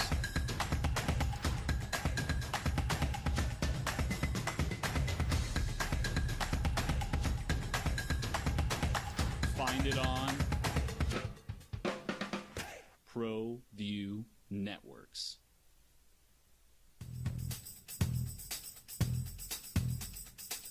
International Protective Services is a proud supporter of ProView Sports and New Mexico Youth Athletics. IPS provides residential and commercial security services in the Albuquerque metro area. For more info, please call 505-897-2420 or visit internationalprotectiveservice.com. Well, I'm going to the frontier, walking to the cashier, order up a root beer and a number one. Cover it with green stuff, one scoop is not enough. Find a booth is real tough, back by the Duke. Meet my family, meet my friends in the quirkiest restaurant I've ever been. All of Albuquerque's favorite spot, it's the Frontier Restaurant. The Frontier Restaurant is a proud supporter of ProView Networks. The Yeller Opening drive, Jeff Symbieta, JJ Buck. I'm not even sure who I am. So I discovered something this morning, JJ, that I didn't know, and it's been almost 17 years. So we walk in. As you walk into our office, we have like many of you at your office. There's mail slots, right? Right there. Yes. Where I don't know if you get mail, or they put memos in or whatever. I always look at my mail slot. I walk by it every day. There's a book in there. There's a magazine, and there's some certificates from Albuquerque, the magazine for the best of the city that I've got. Just whatever. And I always look at it. For some reason, it caught my eye this morning. And JJ, next month, this show is 17 years old. I've been here 17 years. And I realized, wait, something's not right. And I realized my name is misspelled. Your name is spelled wrong. It's spelled like Siembada, Siembada, which my name is Siembieda. But 17 years later, I looked at it. I stopped and I double-taked and I looked back. Then I had to look at my check, make sure they spelled it right on my check. They got it right there. But yeah. I think there might be a holdout opportunity for you here. Do I say anything? I need some respect around here. With whom do I speak? Where's my guaranteed money? To get my name spelled right on my mail slot. I don't even know if they have the machines to print out names anymore. Such a fair answer. They tape up there. It's such a fair concern. We're just going to put it on a Post-it note, and here you go. And it's funny because mine is a little bit more discolored than some of the others. 17 years later. 17 years. Yeah, next month, 17 years, dude. Yeah, it's been a minute. Yes. But I'm like, wait, who am I? Because it's like mine's been 18 years. So you're here longer than me. Yeah. Yeah, I just kind of look at it every day. I can't get out, actually. Can you show me how to get? I don't know. I don't know how to get out of the building. I'm not sure I know how either. No, I kind of like being here. But yeah, it was just kind of caught my, and I don't know why today it caught my eye. Sorry about the squeaking. I don't know why it caught my eye today. It's like, wait, something's not right. I kind of looked like, wait. There's a book. I don't even know what the book is in there. Do you know what the book is? Oh, no idea. There's a book and there's a golf magazine and there's the certificates for, hey, you finished in the running for best of the city, but you didn't win. If you have to put your full name down for something and there's someone typing it out on the other side and you just say your last name, do they just, their eyes just glaze over? There's no idea. And I'm like, give it a shot. Or it's like when I check into a hotel and they're like, oh, good to see you, Mr. Jeffrey. And I'm like, okay, try it. They're like, no. I'm like, dude, I promise you, I've been called worse by better. Hey, it's Simba's here, everyone. Yeah, that guy, Mr. It's not that dang hard, is it? It is. I'm good. But yeah, dude, I literally this morning, after staring at it, I probably looked at it every morning for 17 years. Wait, who's that guy? All right, Kenny Thomas. That's Thomas. Thomas. Kenny Tomas. Kenny Tomas. He's scheduled to be with us next. We're going to talk some hoops with the former Lobo great. Talk to him about the series, the Thunder whooping up on the Pacers in Game 2. We're even headed back to Indiana, as the Jackson 5 used to say. Trade rumors, roster construction. Ooh, should we rattle him a little bit? Ask him if he's getting back pay from the house settlement? It's the opening drive. He's JJ Buck. I am merely Jeff Siembieda. Or Siembada, or whatever my name is. On 95.9 FM and AM 610, the Sports Animal.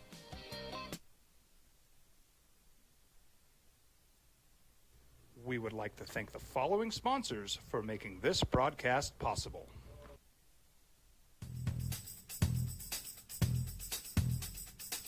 International Protective Services is a proud supporter of ProView Sports and New Mexico Youth Athletics. IPS provides residential and commercial security services in the Albuquerque metro area. For more info, please call 505-897-2420 or visit internationalprotectiveservice.com.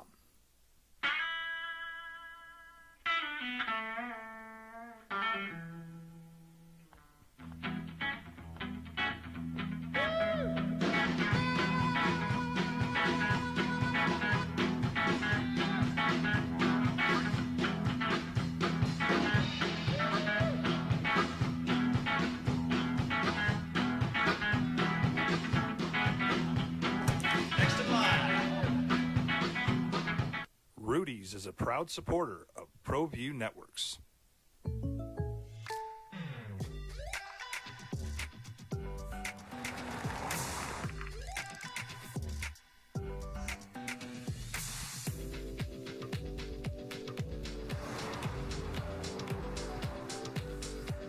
For your surprisingly great rates, contact your local State Farm agent today. If you want the real deal, call State Farm agent Marty Size in Albuquerque today. Like a good neighbor, State Farm is there. I'm David C. Chavez, personal injury attorney. Our law firm was founded by my father, Thibaut J. Chavez, with one goal, to get New Mexicans the help they need. That's why we built a different kind of law firm. We focus on family values, dedicated service, and we make a real contribution by giving back to our communities. We can't change what happened to you or your loved ones, but we can help you get back on the road to recovery. We're by your side, and we're still as local as red and green.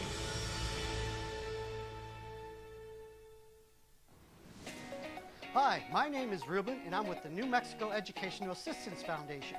We are proud sponsors of high school and college sports. Either college or trade, we can help you find the funding you need. Go to nmfafsa.org. That's nmfafsa.org.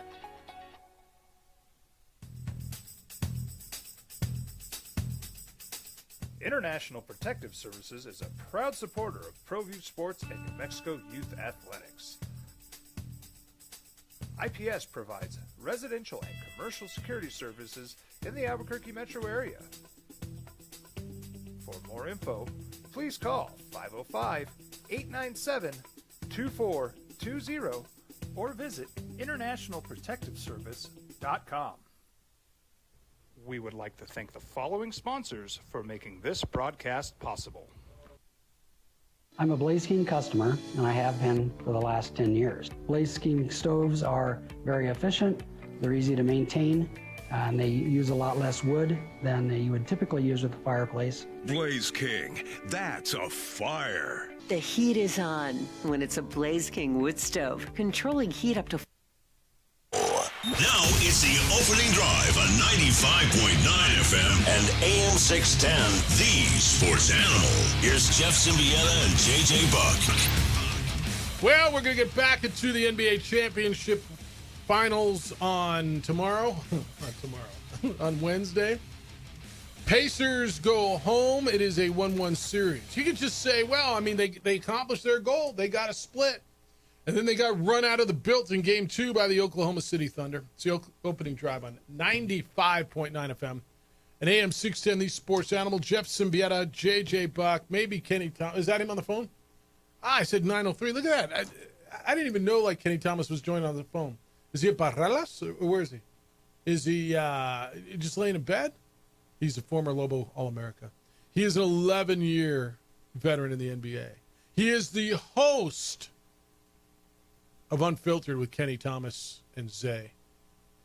And he is Kenny Thomas. Good morning, Kenny Thomas. How are you? What's up, my man? How are you? Where you at? Doing all right? Yeah.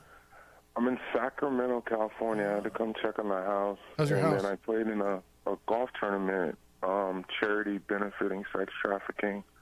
It's one of the tournaments that I play in every year. It's like my 4th or 5th year playing in it. You win? Great opportunity to...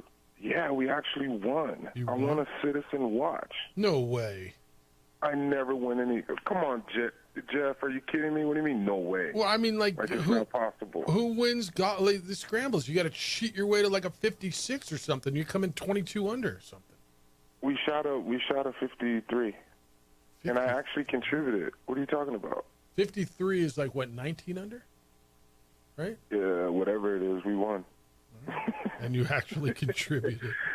Come on, man. We had a scratch golfer that played in college. He was a beast as well. Right. Just saying. And it's a scramble. Yeah, I understand. So my tournament, we pay 1st, 8th, 16th, and 2nd to last. And I used to pay last, but I realized the teams try to cheat so hard to get last. Now I don't pay last anymore. I pay 2nd to last. Oh, okay. Hey, I might do that for mine in September. That's a great idea. Yeah, because but sometimes people aren't as honest as you want them to be on the golf course. I'm just saying. Of course not. Yeah. All right. When are you back in the Borque? That's a given. I will actually be in studio on Friday. I'll be back there in a couple days. This coming Saturday, I have, after my show Unfiltered from 10 to 12, I have a 3-on-3 event with the city at Civic Plaza right there. It's a 3-on-3 tournament that I'm putting on. Sweet.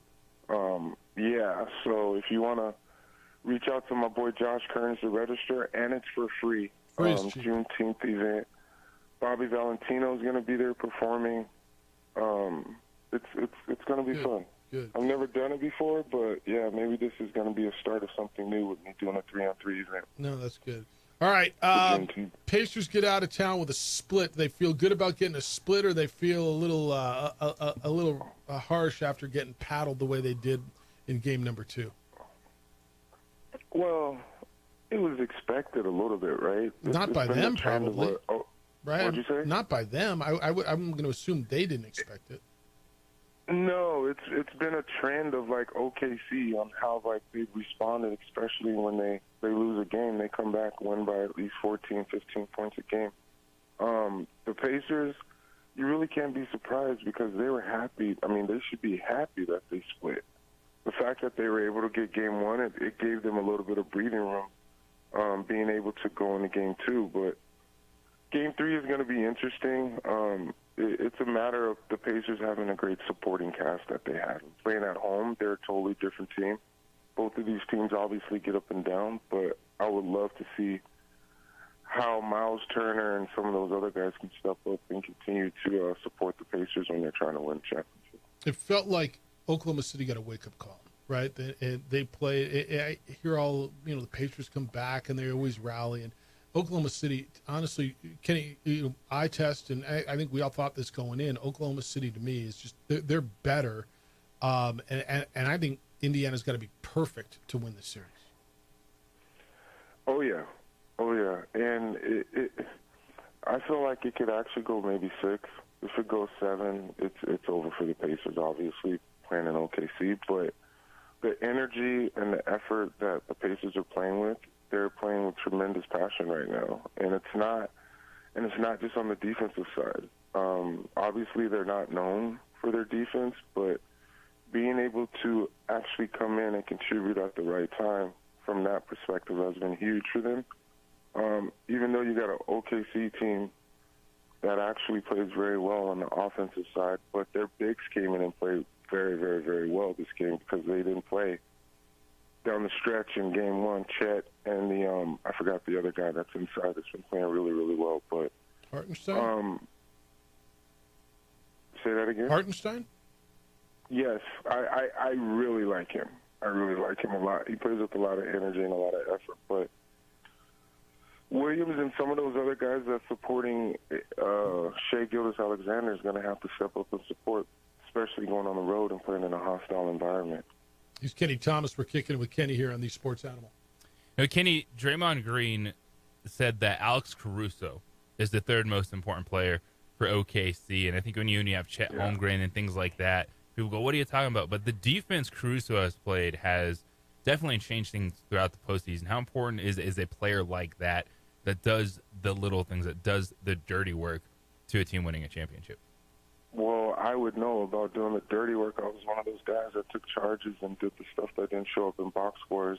This is a guy that reminds me of time and time again. He's doing some stuff, doing some different things to help support OKC being able to win. The fact that he was able to win a championship, that right there brings a whole different aspect to where he knows what he needs to do. When you see a guy like him, Russo, playing on, let's just say, Joker like he was, and the way that he was defending him, he's a jack of all trades, and he comes in and he does what he's supposed to do, being able to knock down big-time shots and playing great defense at the time. What do you make of, when you get to the finals, the extra couple of days? Do you like that rhythm, especially for a player with the travel involved, that you get, a couple extra days in between the games? Well, especially with the finals, I like that they have an extra few days because it gives guys time to rest. One of the most disappointing things is, the viewership, you guys. It's down, especially as far as people watching these 2 games. I don't know if you guys saw that. but it's a tough situation. Being able to travel. I mean, there's I think there was a time to where a fire alarm went off. I forgot which game and when it was, but there's, especially when teams are playing on the road, you never know. It's a hostile environment. It's just one of those things. But I feel like these two teams are the two teams that are up and coming, and they got some stars on both sides. Yeah. Now, fire alarms get set off. Fans do that. I mean, you hope security doesn't do that. It doesn't allow it. Hey, Shai Gilgeous-Alexander is becoming what? A superstar. Okay. The face of the league. Ooh. Obviously, he's MVP. That changes the whole dynamic of his approach, and he's a 6'6" dude that can play that can play on all different. That can play in so many different areas. I really love him coming downhill in his mid-range game. I feel like he's very effective, and he's able to shoot over the smaller guards. And he's going to have to play extra good like he always does, but obviously he's one of the guys that's the face of the future for the NBA. Tyrese Halliburton is becoming what? Because I think what Oklahoma City has done to him, everybody's trying to give him a name. He hits big shots. The Moment is the name that people are trying to stick on him. The Moment, which is really cool, tough one to live up to. But what Oklahoma City is doing to him, I don't know that I place all the blame on him because he's not getting a ton of help, or at least he didn't in game 2. But Tyrese Halliburton is what? Because I think he's a level below, if not 2 levels below, what Shai is. I totally agree with you. It's just a matter of how and if he's going to continue to elevate. I feel like he's a guy that's playing at a high level right now. Remember the fact that the Kings, I just saw this, the Kings were trying to get rid of De'Aaron Fox, and instead they wanted to keep Tyrese. But the Pacers wanted him, obviously. They knew what they were trying to get. They were trying to build a franchise to where it was like surrounding him. He got paid just recently, and he deserves all of that. He's knocked down 5 big-time shots, buzzer beaters, basically in the playoffs already. The fact that they were able to go. The Pacers were able to go back to the Western Conference Final, the Western Conference Championship, back to back. That's showing a lot of energy, and the fact that he's a guy that's come a long way, and I feel like he's going to continue to be productive. And I feel like he is around that second and third tier right behind SGA. All right, when we get back, I want to get into some other stuff with you, some trade stuff.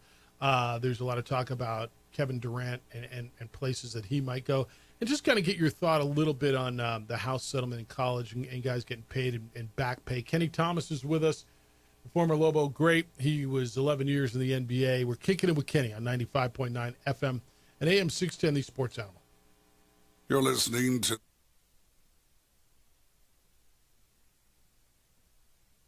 We would like to thank the following sponsors for making this broadcast possible.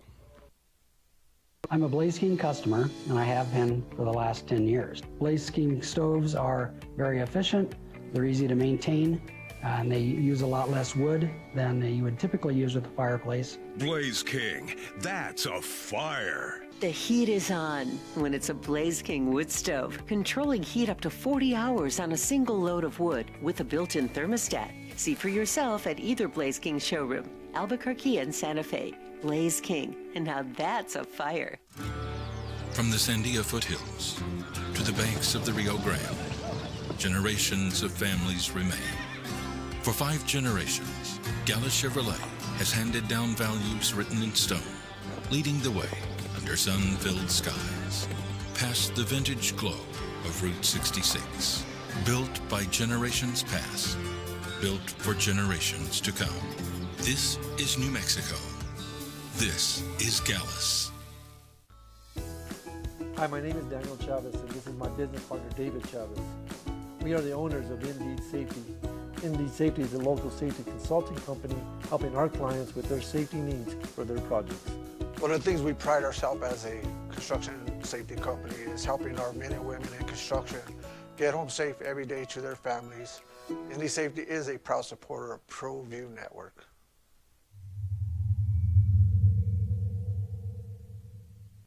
Across the state of New Mexico, different journeys will begin. And when their journeys unite, together will become one experience. Our campuses across New Mexico in Portales, Roswell, and Ruidoso come together to provide you the support as one family. We are one family that share one goal, one opportunity at a time. We are One Eastern. ProView Networks would like to thank the following sponsors for making this broadcast possible. Hans Whitler Automotive, German car maintenance and repair in Albuquerque, New Mexico. Call 505-294-7684 or visit hanswhitlerauto.com.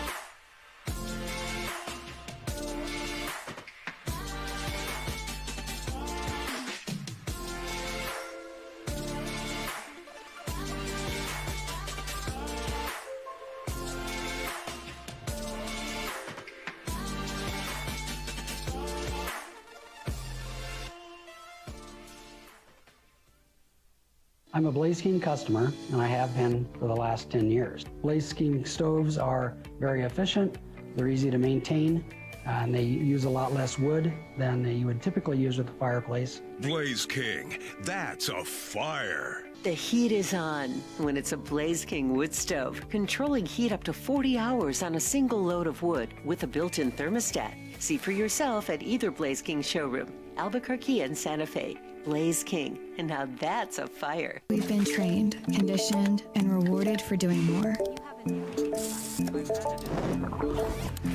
But people weren't designed for all that doing. Our bodies need to settle into nothing from time to time. Into nothing at all. In a world obsessed with doing more, we invite you to undo.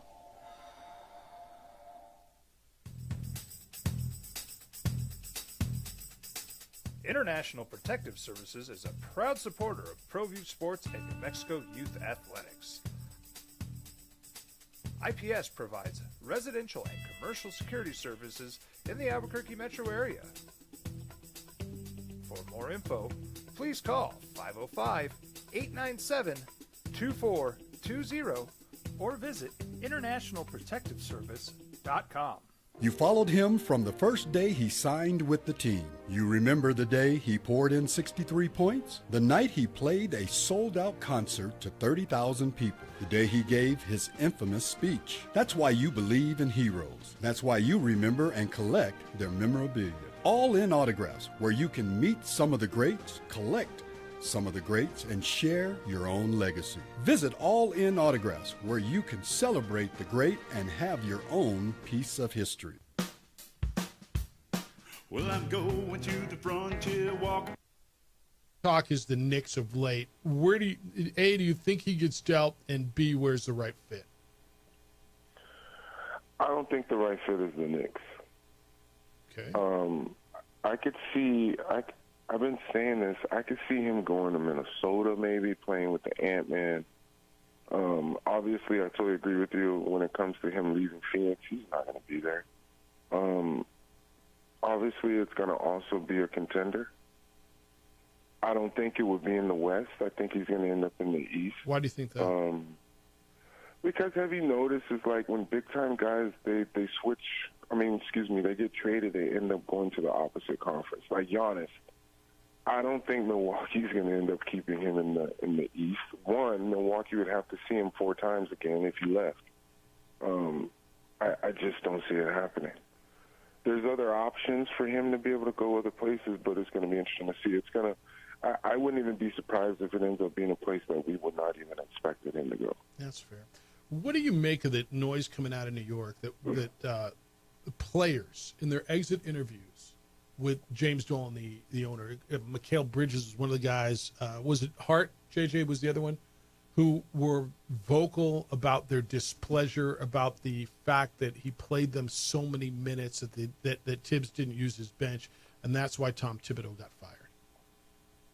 Wow.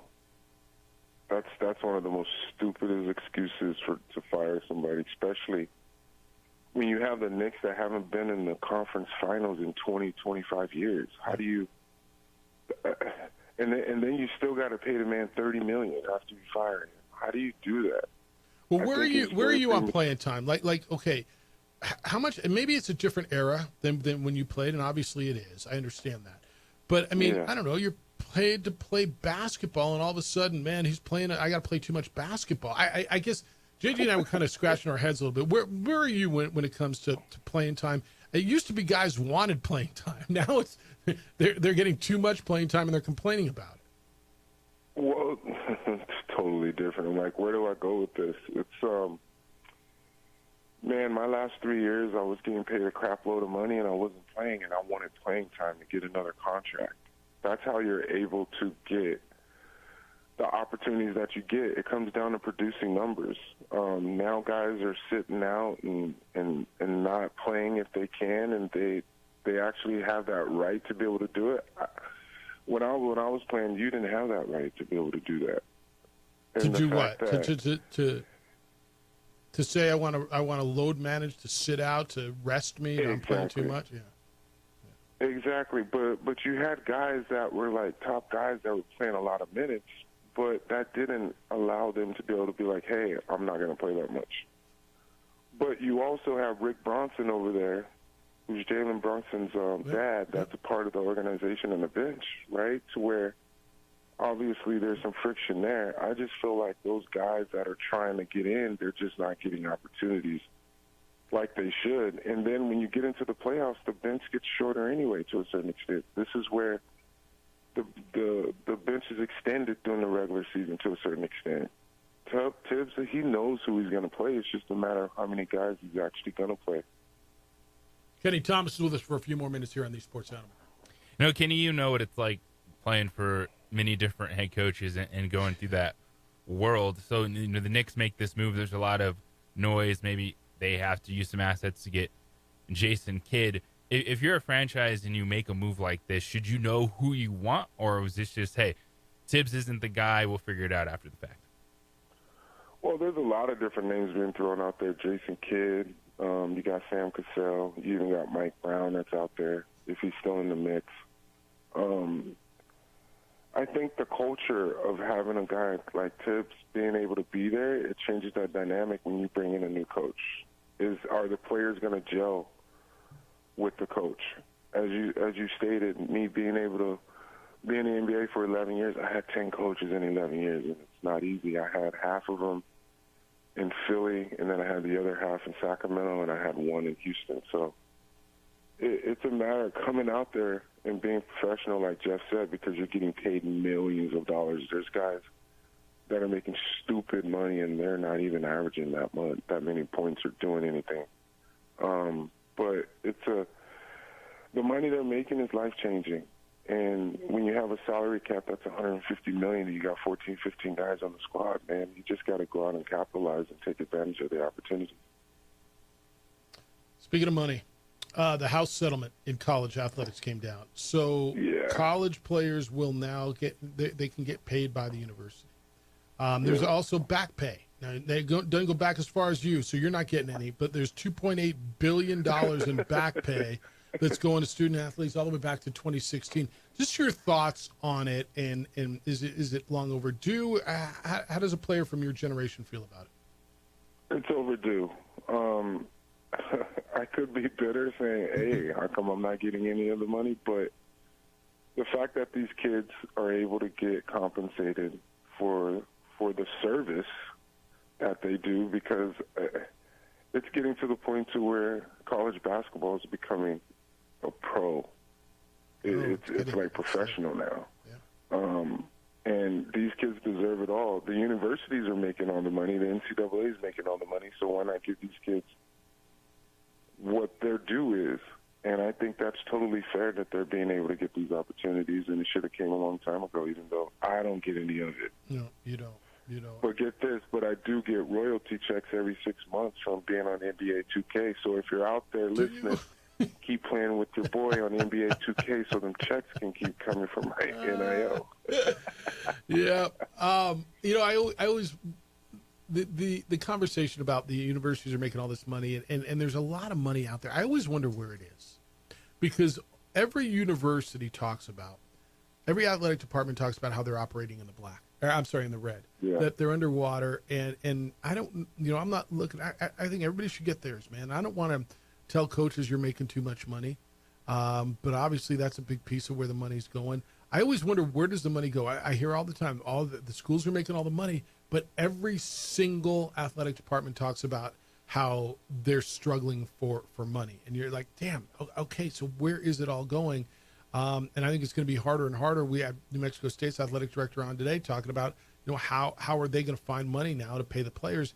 It's going to be really interesting. And I think the juggling act is going to be tough. The players are going to get theirs, but I wonder, you know, does it come at the expense of some of the Olympic sports? Does golf, tennis, track and field, swimming and diving, equestrian, that kind of stuff go away in some places? It's going to be interesting because I think it's a balancing act. It's this business model is going to evolve, and I don't think anybody knows what it's going to look like in 2 to 5 years. Nobody does. I mean, they're not even able to regulate what's going on right now in the whole NIL world right now when it comes to college sports, right? It's one of those things to where I feel like in the next 5-10 years, NCAA is going to figure out how to regulate it. And you got to also know this, which you do, I'm pretty sure, there's a lot of money in the state of New Mexico. So where does it come from? Does it necessarily come from the businesses? No. I think the state and the city has to get involved to be able to support bringing kids into a market that's not as big as all these other markets and other conferences. What does that look like, then, Kenny? So what does that look like? You think from the state coffers, the legislature, they need, because there's been a big pushback now that you know, UNM raised student fees with what is it, an extra $60 I think per year per student going to athletics, and people are kind of losing their minds about that. So you know, how do you make people understand who aren't in athletics understand the importance of athletics? Because when money goes to the chemistry department or to Pope Joy or the math department, nobody seems to care. Well, that's good. That's the mission of the institution. When it goes to athletics, people seem to have an issue with it.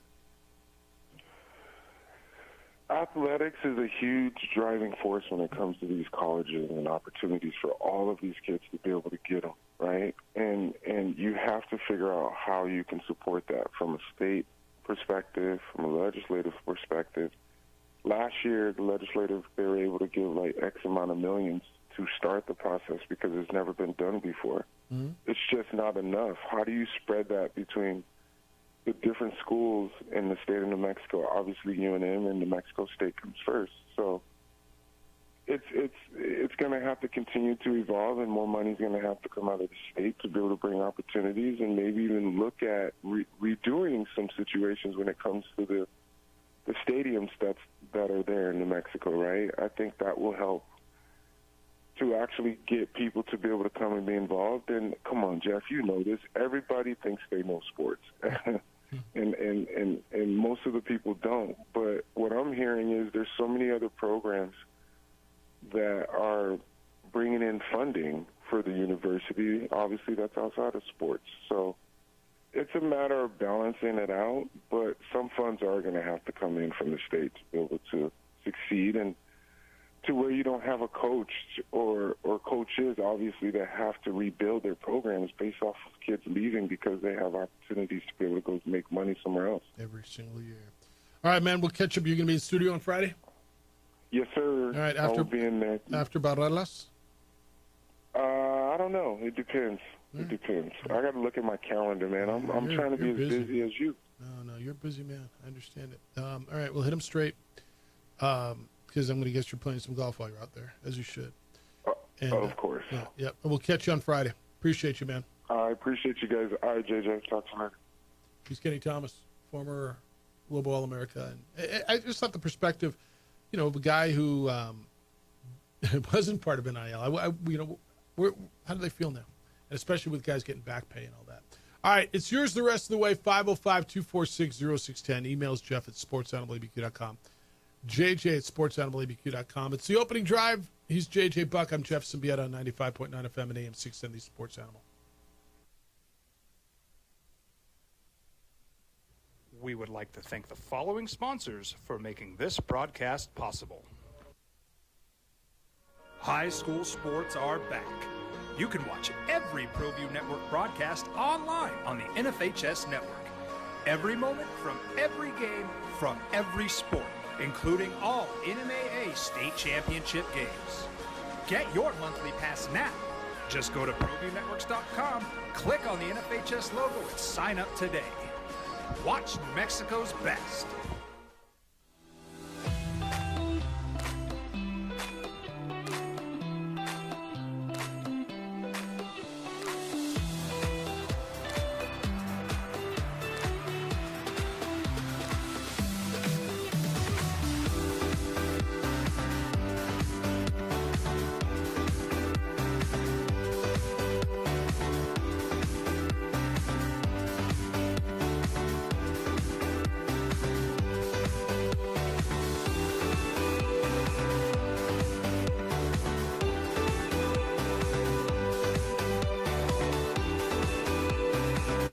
Don't sacrifice quality and flavor when you're in a hurry. Golden Pride offers ribs, fried chicken, red and green chili breakfast burritos, and Frontier sweet rolls. 4 great locations, or visit us online at goldenprideabq.com. Golden Pride Barbecue Chicken and Ribs are proud supporters of ProView Sports.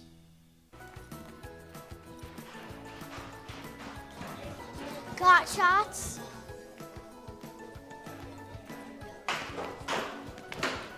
Got shots? Got shots? During Got Shots, participating providers open their doors for any child who presents for immunizations, regardless of whether they are a patient or whether they have insurance.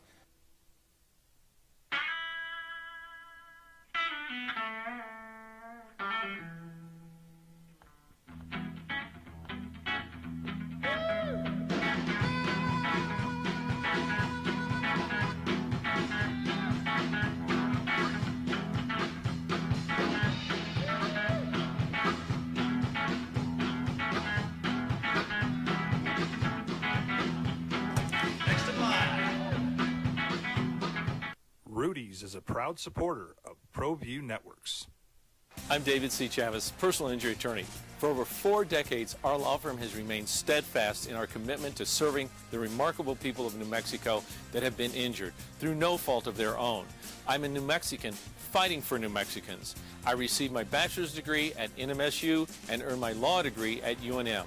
I can proudly say I'm both an Aggie and a Lobo. Call now and I will meet with you. 40 years strong, and we're still as local as red and green.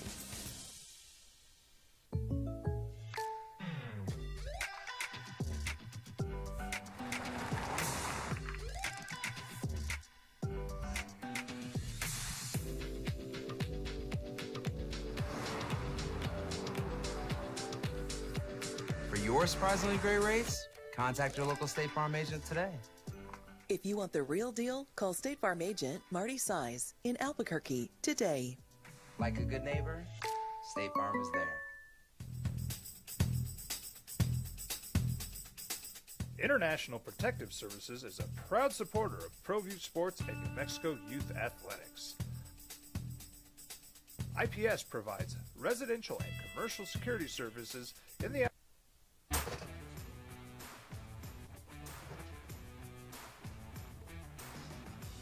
Hi, Mr. Stiegler. You want to do radio with us? Oh, he's walking out the door.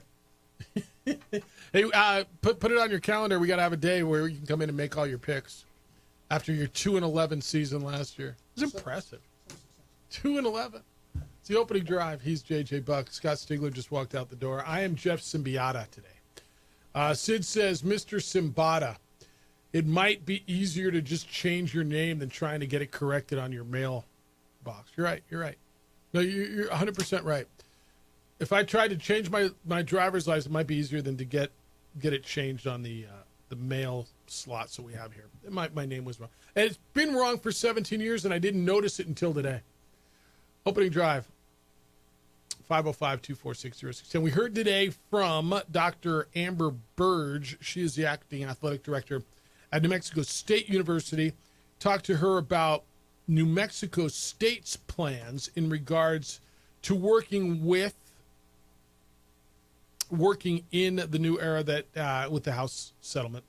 If you miss it, it'll be available wherever you get your podcast. It'll be on our website, sportsanimalabq.com. You can click on the opening drive. It'll be there.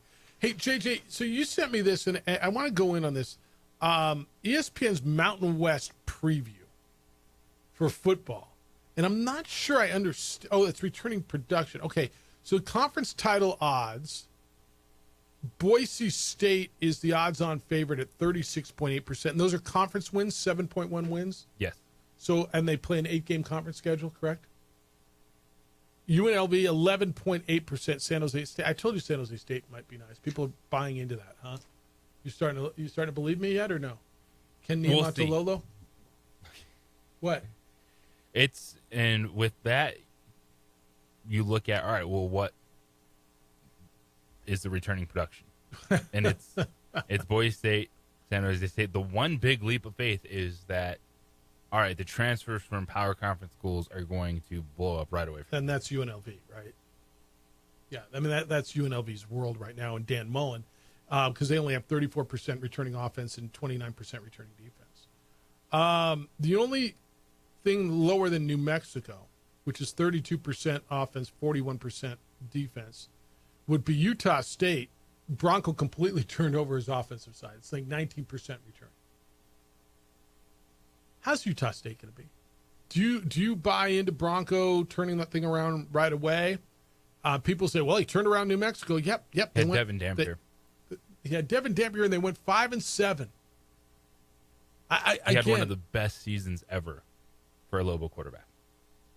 Yes. It wasn't Bronco and some great defense. It was the best season ever. By the way, it was a quarterback who he inherited. And again, people on Lobo football, we're going to have a lot of conversation over the next few months about Lobo football. The national perception of the people who know Jason Eck love him.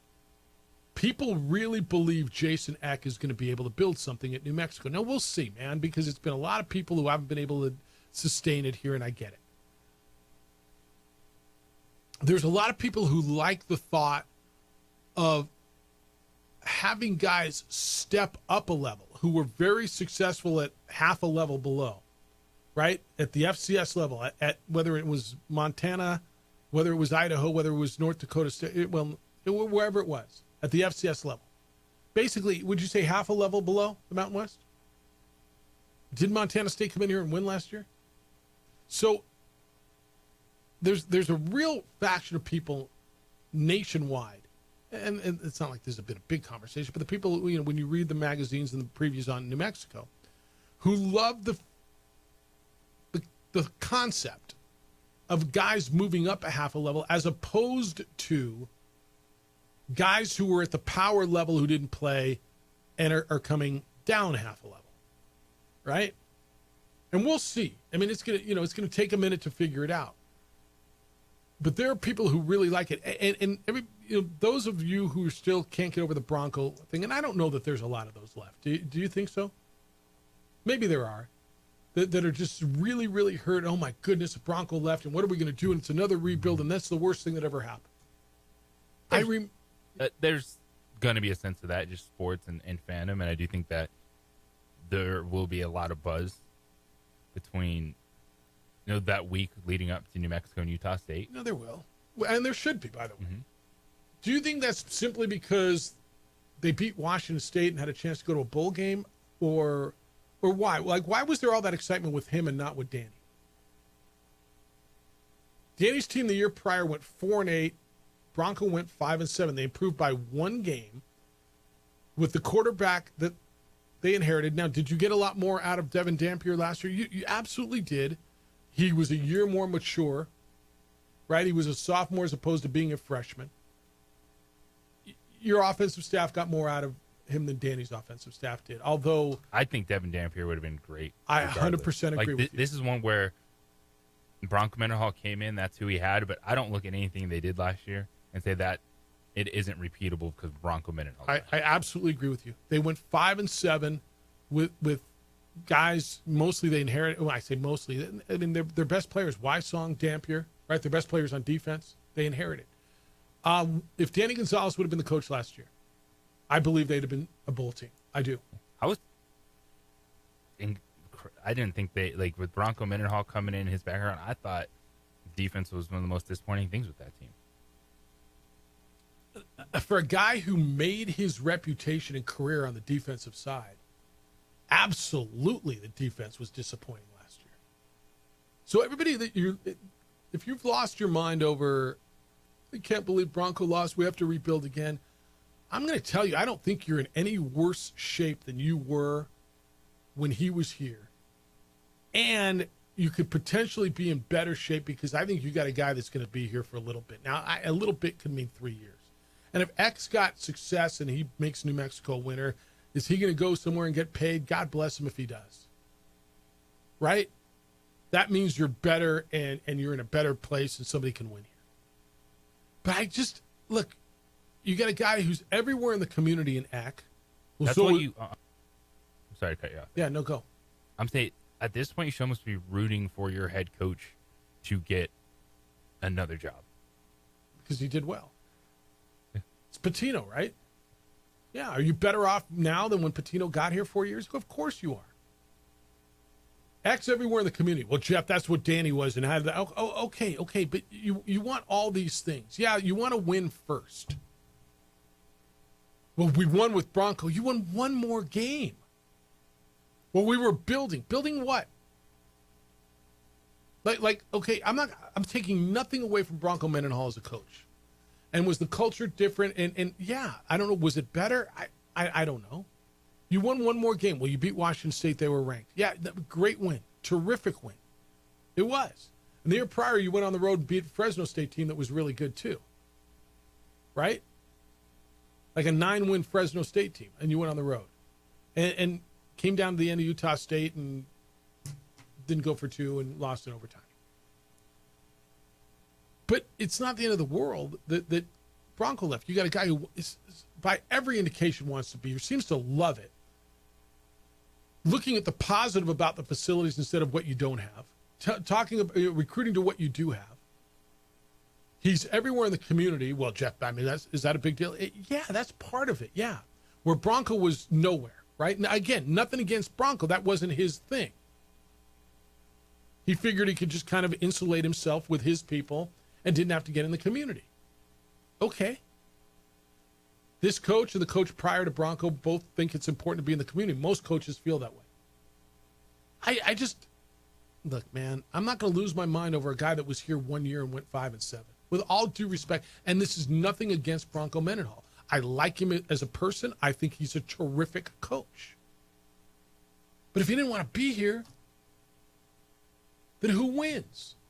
Nobody if he sticks around. He's not happy. His family's not happy. And are you happy? So you got a guy who seems to want to be here, and let's see what happens. I think you got an opportunity to be, JJ, you tell me if I'm ridiculous. And I know Vegas is saying anywhere between 2.5 and 3.5. I think they have got an opportunity, depending on quarterback play. And this is really, I'm really concerned about it. I am. To be as good as they were last year. And so maybe because of quarterback play, they're not as good as last year. Maybe they're a 3 or 4 win team but let's see where that goes. Because you had a fantastic, to your point, as good a year as any quarterback's had here since probably Sony Case. Yeah, there's been quarterbacks on better teams, but I don't think there's been a quarterback that's been that important to the one team. That's why he's making $1.5 million at Utah. What Devin Dampier did. It wasn't, this scheme defensively, scheming it up. No, it was Devin Dampier doing a Lamar Jackson, Josh Allen impression every single weekend for the Yeah. No, he was that good. But again, Bronco left, so your quarterback left. Bronco could be here, and I don't know who your quarterback would be. But to your point on the wins, I do think it could be similar to last year just because the questions that New Mexico has, everybody else has. there's that at other places around the conference. I mean, Wyoming's got 80% of their offense coming back, but, I mean, I don't know. How do you feel about Wyoming? Do you love what Hawaii's got? Do you love what San Diego State's got? Like, San Diego State people are losing their mind. They feel like they've fallen off the freaking face of the earth as far as being relevant. No. Carl says, I'm Bronco mercenary. Jeff, I want a coach that's going to build a program, not a one-year half-ass team with a bunch of mercenaries. Well, you're going to get transfers, Carl. You're going to get them every year. Give Eck a minute and see what happens. See what happens in the portal next year. What kind of numbers you have. You don't want to rebuild 78% of your team every year, right? 68%, I guess, on offense. But basically, you're building 60 to 65% of your team every year. You don't want that. You can't have that, or maybe you can. I don't know. Maybe in today's day and age, we'll see. I mean, hell, basketball rebuilt completely, right? Yeah, it'd be interesting to see what the average is going to be. Is it 50% turnover in football on an average at the group level, at the group of six level? Can we start getting familiar with the term group of six? No, honestly, am I wrong? Fly like a G6. That's what it is. As much as the Pac wants to call themselves an autonomous 5 conference, they're not. All right, 505-246-0610. We'll wrap you when we get back. Everything you got to know as you go through your Tuesday. Father's Day is coming up. Have you got a gift yet? May I suggest on-the-spot automotive detailing? Dad will love this. I love this. When on-the-spot automotive detailing comes out to my office and details my vehicle, I love it. The vehicle is where you spend a lot of time. A lot of time. You're probably in it right now. It's dirty. It's just life, man. Detailing is what the car dealers do. It's that clean. It's that new car feel, that clean around the rims, under the hood, under the seats, all like in between the crevices, all that. They come to you and they do that. So when you give this gift to Dad or to yourself, you don't take your car anywhere. You don't take your truck. They come to you. You don't have to drop it off, sit around for 2 hours, wait, get a ride, none of it. They come to you and they perform the best service in town. They have been awarded best of the city because they are best of the city. Ask them about their paint protection film that guards against rock chips and bugs and road debris. You could add ceramic coating to keep that shine all year long. And now, look, man, the intense sun is here. It'll help with UV oxidation. And you can even talk to them about window tinting for a cooler, more comfortable ride. On-the-spot automotive detailing. They're best in the city for a reason. You can book and buy online today. It's at otsdetailing.com. That will be otsdetailing.com. We would like to thank the following sponsors for making this broadcast possible.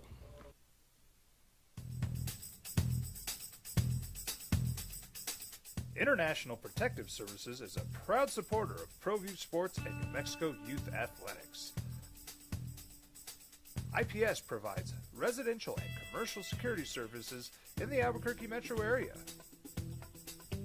For more info, please call 505-897-2420 or visit internationalprotectiveservice.com. Albuquerque's leader in sports is ProView. From pros to prep, all your favorite action.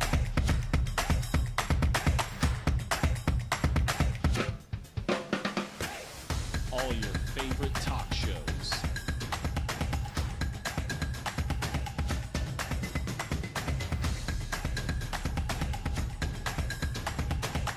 Find it on ProView Networks. You followed him from the first day he signed with the team. You remember the day he poured in 63 points? The night he played a sold-out concert to 30,000 people. The day he gave his infamous speech. That's why you believe in heroes. That's why you remember and collect their memorabilia. All in Autographs, where you can meet some of the greats, collect some of the greats, and share your own legacy. Visit All In Autographs, where you can celebrate the great and have your own piece of history. Got shots?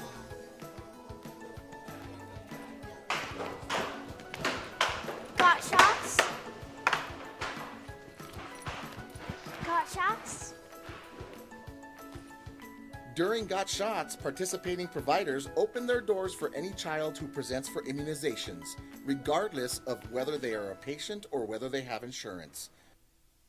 I'm a Blaze King customer, and I have been for the last 10 years. Blaze King stoves are very efficient, they're easy to maintain, and they use a lot less wood than you would typically use with a fireplace. Blaze King, that's a fire. The heat is on when it's a Blaze King wood stove, controlling heat up to 40 hours on a single load of wood with a built-in thermostat. See for yourself at either Blaze King showroom, Albuquerque and Santa Fe. Blaze King, and now that's a fire. We've been trained, conditioned, and rewarded for doing more. But people weren't designed for all that doing. Our bodies need to settle into nothing from time to time. Into nothing at all.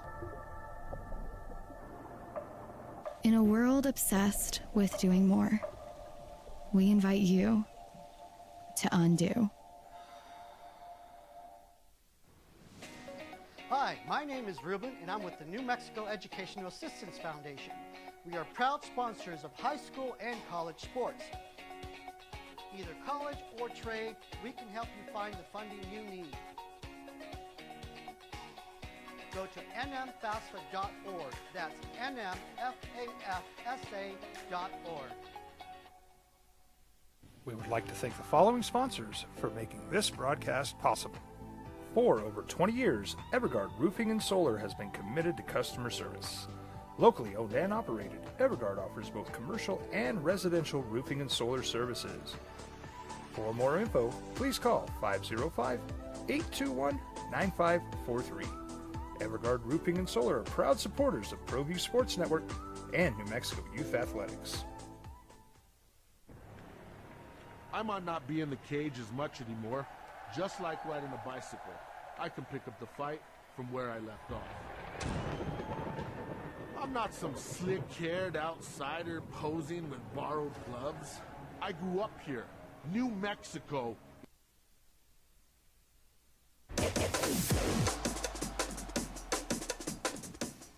Come on in if you want. We still have time at 505-246-0610.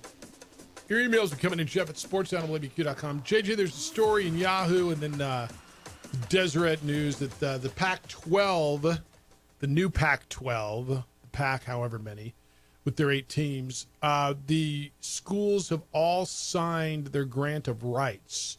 That would be the 5 defecting Mountain West schools, Boise State, Colorado State, Fresno State, San Diego State, Utah State, along with the 2 remaining PAC schools, Washington State and Oregon State, and then Gonzaga.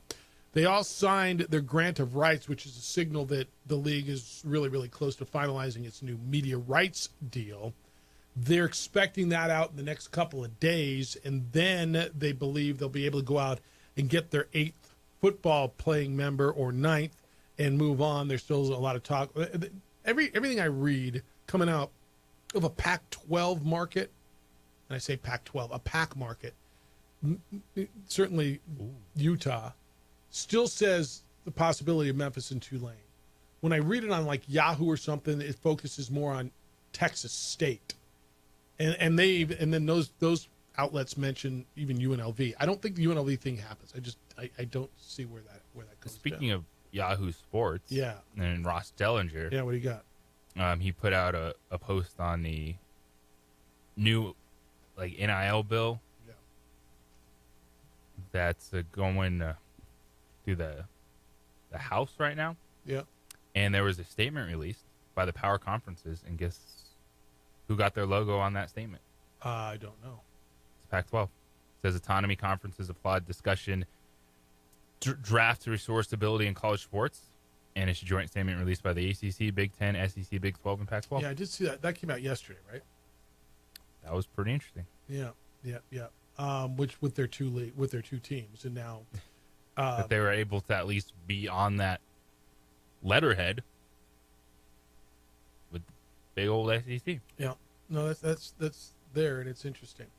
All right, what are people going to be talking about as you go through your day? A little bit on the hockey last night, 6-1. It was the Panthers over the Oilers. It was a gong show in the third period. Just penalty after 10 minutes, after just dudes going to the locker room early. It turned ugly. That is 2-1. Florida is on top. Game 4 will be in Miami on, I believe it's Friday. When are we playing this? No, Thursday. Because you got hoops tomorrow. No hoops tonight. No hockey tonight. Knicks are still pursuing, evidently, Kevin Durant. But you get Pacers and Thunder tomorrow night. That'll be in Indianapolis. College World Series is set. Baseball, UCLA and Murray State. Arkansas, LSU. Coastal Carolina, Arizona. Oregon State and Louisville. Not exactly how you drew it up. Kind of love having, I'm not going to lie, man. From where I sit, and I don't know if you consider Oregon State a power conference team in the Pac-2, but they came out of the West Coast Conference this year, right? That's where they played their baseball? I'm pretty certain. So you got, out of the 8 teams that are left, 1 team played baseball in the Missouri Valley Conference, 1 team played in the West Coast Conference, and 1 team played in the Sun Belt, correct? Coastal? Yeah. 13 SEC teams got into the regionals. 2 of them got out. So a quarter of the teams are SEC, they're going to play each other. But 3 out of the 8 are non-power conference teams. There's I don't know, a bit of a going to a non-power conference school, although people will argue that now. Certainly my alumnus will argue that it was a power conference school. And working here and watching everything, I think there's some sort of satisfaction. And I don't know, JJ, is there a hope when you see Coastal Carolina, Murray State get to the College Baseball World Series? Is there a little hope for a New Mexico State that maybe one day? There's got to be, right? Yeah, and whatever March Madness, regionals, NCAA soccer tournament, whatever it is, like that's what I want to see programs competing in. If you had a Lobo baseball schedule, and I said there's a 3-game series, and Murray State was coming to Santa Ana Starfield, I'd get probably Gene or somebody tell me, why are they scheduling these cupcakes? Right? If Murray State was on the Lobo schedule, oh God, why? Really? Murray State's in the College World Series. They got to Omaha. Just saying, man. Just saying. No set date for Caitlin Clark's return. For those of you who are looking for a reason to watch the WNBA again. And Aaron Rodgers will speak today. And all of us were going to say, I don't care what he has to say. We're all going to listen. I'll give him this, man. He hasn't been all over the place. Especially that first question. Like, Aaron, how do you feel about being the Steelers' 3rd choice? Maybe they were my 3rd choice. How do you feel about being denied by the Los Angeles Rams? Never wanted to be in L.A. anyway. Much rather be in Pittsburgh. It's a much more glamorous city. Thanks to Dr. Amber Burge, the acting athletic director of New Mexico State. She was with us today. As was Kenny Thomas. The Herd with Colin Cowherd is next. The Jim Rome Show will follow that. 2 Men On steps in at 4 o'clock, and then it is Isotopes in Oklahoma City, starting a series tonight. Adrian, thank you. Great work on the visuals, as it always is. He is JJ Buck. I'm merely Jeff Simbata, or whatever my name is. Big day for you? Huge day. Enjoy it. Hey, be good to each other, please. Be kind, loving, caring, and sharing. We'll smell you tomorrow.